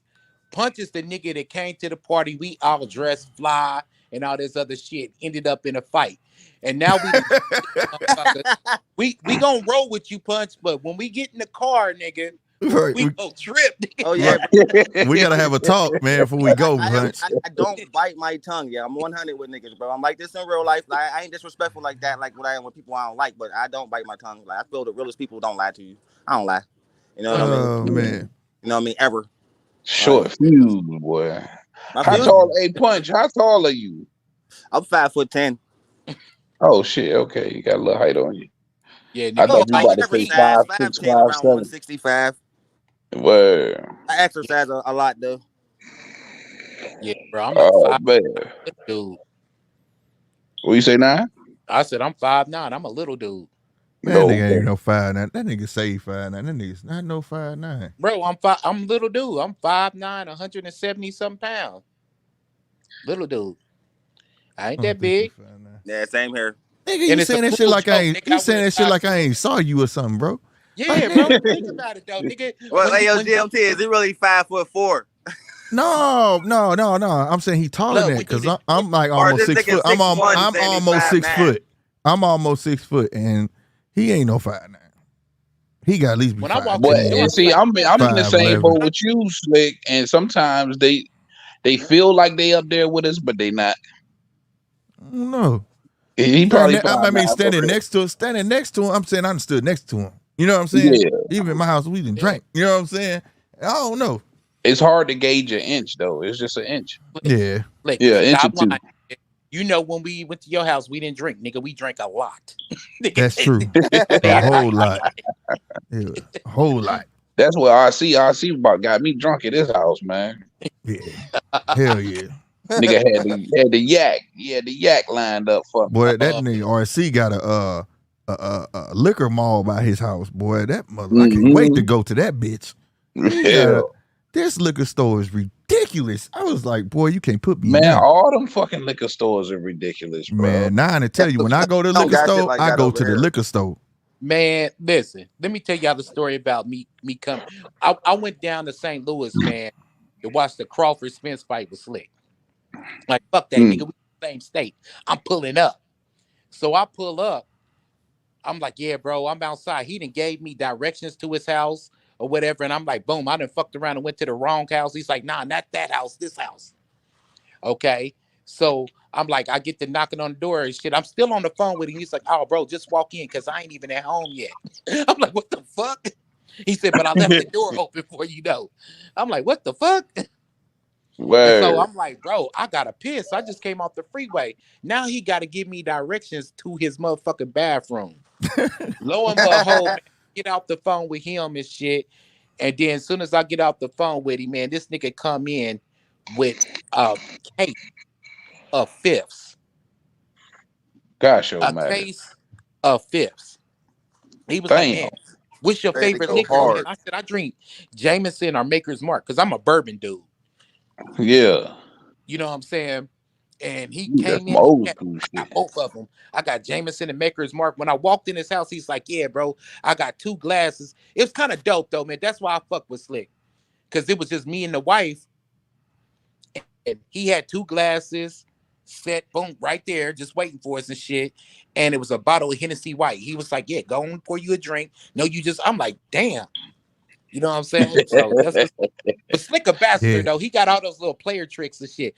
You know what I'm saying? I just walk in. You know what I'm saying? Yeah, bitch, I got the Hennessy White for you, bitch. Just walk in. You know what There I'm you saying? go. Yeah, Yeah, boy, I you can't. got that yak everything. ready, man. I'm on it. Yeah. I'm with it. That's my thing. Shit. Yeah, Man, give me hey, that yak. what's your favorite yak, bro? Give me I'll take a Martell. Oh shit. I do a My Martell. man. Yeah. Give me a Martell, man. I like Martell. I'm Fuck more the of a makers of Courvoisier Martell, man, but it's good though. though. Them niggas piss me off. I No. went to Indiana. I went to Indiana and Martell was like $12. Out here, For that real? shit $20-something. I said that a bitch. Damn. Yeah, Straight juice bro. and vodka for me. Now Ooh. let's just clear something up. Heavy bag boxing TV. Oh, Oh, shit. Right? Y'all let this bloke back on? He said the whole name. He coming at you. Now, nobody else, and let me make this clear, nobody else is responsible for your exercising on your channel where I put my details in your private chat where everyone else got them. So you Facts. can Oh come shit. Damn. on the whole kangaroo eating shit, right? You Hey, Hev, it was on You your live when we got in your there. ass up, go and Right. revisit your own lives and the details in your own lives. Have a Oh little shit. sneak in the private chat, and then I expect you to pull your head all the way in when you see those details. Oh, you right. You right. Damn, My Hev, bad. it was on your chat, bro. It It was on was. your was. live, bro. It You don't was. look at your private chat? I do, and I did. I actually wrote it down. It's in there on in my office, man, on the desk. I wrote the shit down and everything. That's hilarious, bro. He So Damn. said, whose fault does that sound like? If there is You know, anyone at fault. DJ, I apologize. Well, I, this is what my happens when bad. you go flapping your gums too quickly and your brain's not connected to it. I think I just D, needed a reason to call you a kangaroo bloke, man. eating He's a bloke. bloke, bro. Hey, what is a bloke, though? Hey, I don't DJ, know, what but is he a got me bloke? calling motherfuckers blokes. Like a I I don't even fella know think what or it a it's is. guy bloke. or a homie. It's just the English version of the word. is it? Is it more like motherfucker? Like my mate, No, my no. bloke, Is it my homie. derogatory or no? No, it's not derogatory. It's No, like saying my it's friend, like that guy over there, no. that bloke over there. Same Fuck, terminology. I've It's been like trying to fire people up, and I've been calling them bloke. I'm like, shut the fuck up, you bloke. You know what I mean? Like, I nah, thought I was no. firing somebody. So Okay, there's so it's in Australian slang, blokes are Mhm. just males and Sheilas are females. Ah. You said she. Ah. Hold on. You said Sheila. Sheila. And- Yep. all right, so Sheila. Oh, That's a oh, name here. That's a name in America. being yeah. that Sheila. Australia That's a is name. part of England, did y'all get Oh, that okay. a terminology very Okay. from the Brits? popular name too. Yeah. Yeah. Did y'all get that terminology from the Brits? It's from what I understand, it's no different to I think that some parts of the United States don't like when they believe it's derogatory or you're trying to be derogatory when you call someone pal. A pal? No. Yeah. Pal. Well, it Cool. depends on how you say it Yeah. and Yeah, what well, context. Yeah. What's yeah, going we'll on, see. pal? Yeah. But Over Hey, here, it doesn't matter what context you put it in. You're not being mean or derogatory or anything. It's just pal over here is your friend. Yeah, So, yeah, that's what it starts out when you're a kid over here. yeah, Like you growing up, that's my pal. But if somebody said it in the wrong manner, like you know what I'm saying? yeah, hey, look here, pal. Yeah, Like, like yeah, that. yeah. Type It's shit. the Yeah, tone. It's more like the tone you use it Yeah, in when it's you the get right. tone older. for us. Yeah. So let me ask you this, DJ. What is something derogatory I could call you? Hey, I know one. Hey, I know one. Hold on. Bro, our words all Hey, the hold same. on. Don't answer that, DJ. Shit, bro. I want to know if this is true, bro, because my kids watch fucking Bluey, and they was calling their kids dingleberries, bro. Is it true that mean pieces of shit? Yeah, Yeah. so Yeah. I've heard kinda, of dingleberry. So I never heard that shit. That shit was fucking me the- up, bro. Hold on. the Hold on, only wait, difference wait. is here it's not dingle, it's dangle. So basically it comes from sheep where they've got the wool around their butt, and the wool turns, the oil in the wool is lanolin. So every time they shit, little bits of shit gets caught in the wool, right? Yeah. Oh, So it's a dangleberry or it's a will not. What the fuck's a will not? Because I'm it will using that not shit now. come You out. should have told me that, bro. Yeah. All right, DJ, I got a A question. Same will thing in the nut. human's ass, man. I You have gotta I hurry have to Fucking know will the nut. answer to this. This has been eating me alive. I have to know the answer to this, bro. Listen, because I don't know why it popped in my mind, but I played Mad Max the other day. And bro, do y'all really refer to dogs as dinky dies? What's a No. what? No, What is that? I I gotta think be they smooth. made it up for the movie. Yeah, that's we dinky. A dinky die. What the hell? They call dogs that. Nah, Hey, look, that's Mark. not Mark familiar. put something in the I'm chat. not What does that familiar mean? with What does it mean? What Mark put in the chat? W Wanker. anchor. If you're a Oh, wanker. that's creative as fuck, bro. Wanker. I'll ask. Hey, on That- everything. Yeah, that's wanker. I ain't never. That's what that wanker. meant. I like that That, one. hey, You that's bloody crazy. wanker. Hey, You that's- bloody wanker. But the way he put it in the chat though, that's crazy as fuck. Look for that coming soon. With the I'm using anchor that. wanker. Yeah, Theo, I'm using you that. want to finish eating that humble pie and take your foot out your mouth before you try to start putting more things in your mouth. Hey, I just went right at it. Bloody wanker. Now I've heard the phrase bloody wanker before. And that was more like, I want to say British. Oh, Mark said dinky die means honest. Okay. Huh. So maybe that was the dog's name. Who was that? Oh, and Tyson Fury Pops. He was calling somebody a wanker. Yeah. Well, yeah, all Brits disrespect you when they want to call when they Yeah, call wanker. you a wanker. They're disrespecting you. All right, guys, I gotta lay it down, man. I got an early one. Yeah, man, this was a fun show, man. I had a blast with you guys tonight. Thanks for the awesome content, DJ, GMT, 913, Heavy Bag. I appreciate you guys so much. Shout out to you niggas for sure. We gotta do this again. You know what I mean? Yeah, man, Everybody- it's always a blast when we can all get in here together, man. I love it. Yes, sir, And yes, I'm sir. sorry for flicking on so many lives, man, but I done had to fire like 2 drivers, and I'll be having some shit going on, man. I hear you, man. Life problems. You know what I mean? We ain't complaining over here. We just happy when you show up, nigga. No, I appreciate that, man, for sure. Big facts, man. But y'all niggas all have a great night, and I'll see y'all at the next one. Yeah. Hey, Punch. Yo, Salute. Re-air this tomorrow, bro. all right, I will. Re-air it in the morning or something. All right, I'll re-air it when I wake up and shit. Yeah. For sure, for All sure. right. All right, homies, have a good night. I'll talk to you niggas next time. Peace. All right, fellas. Deuces.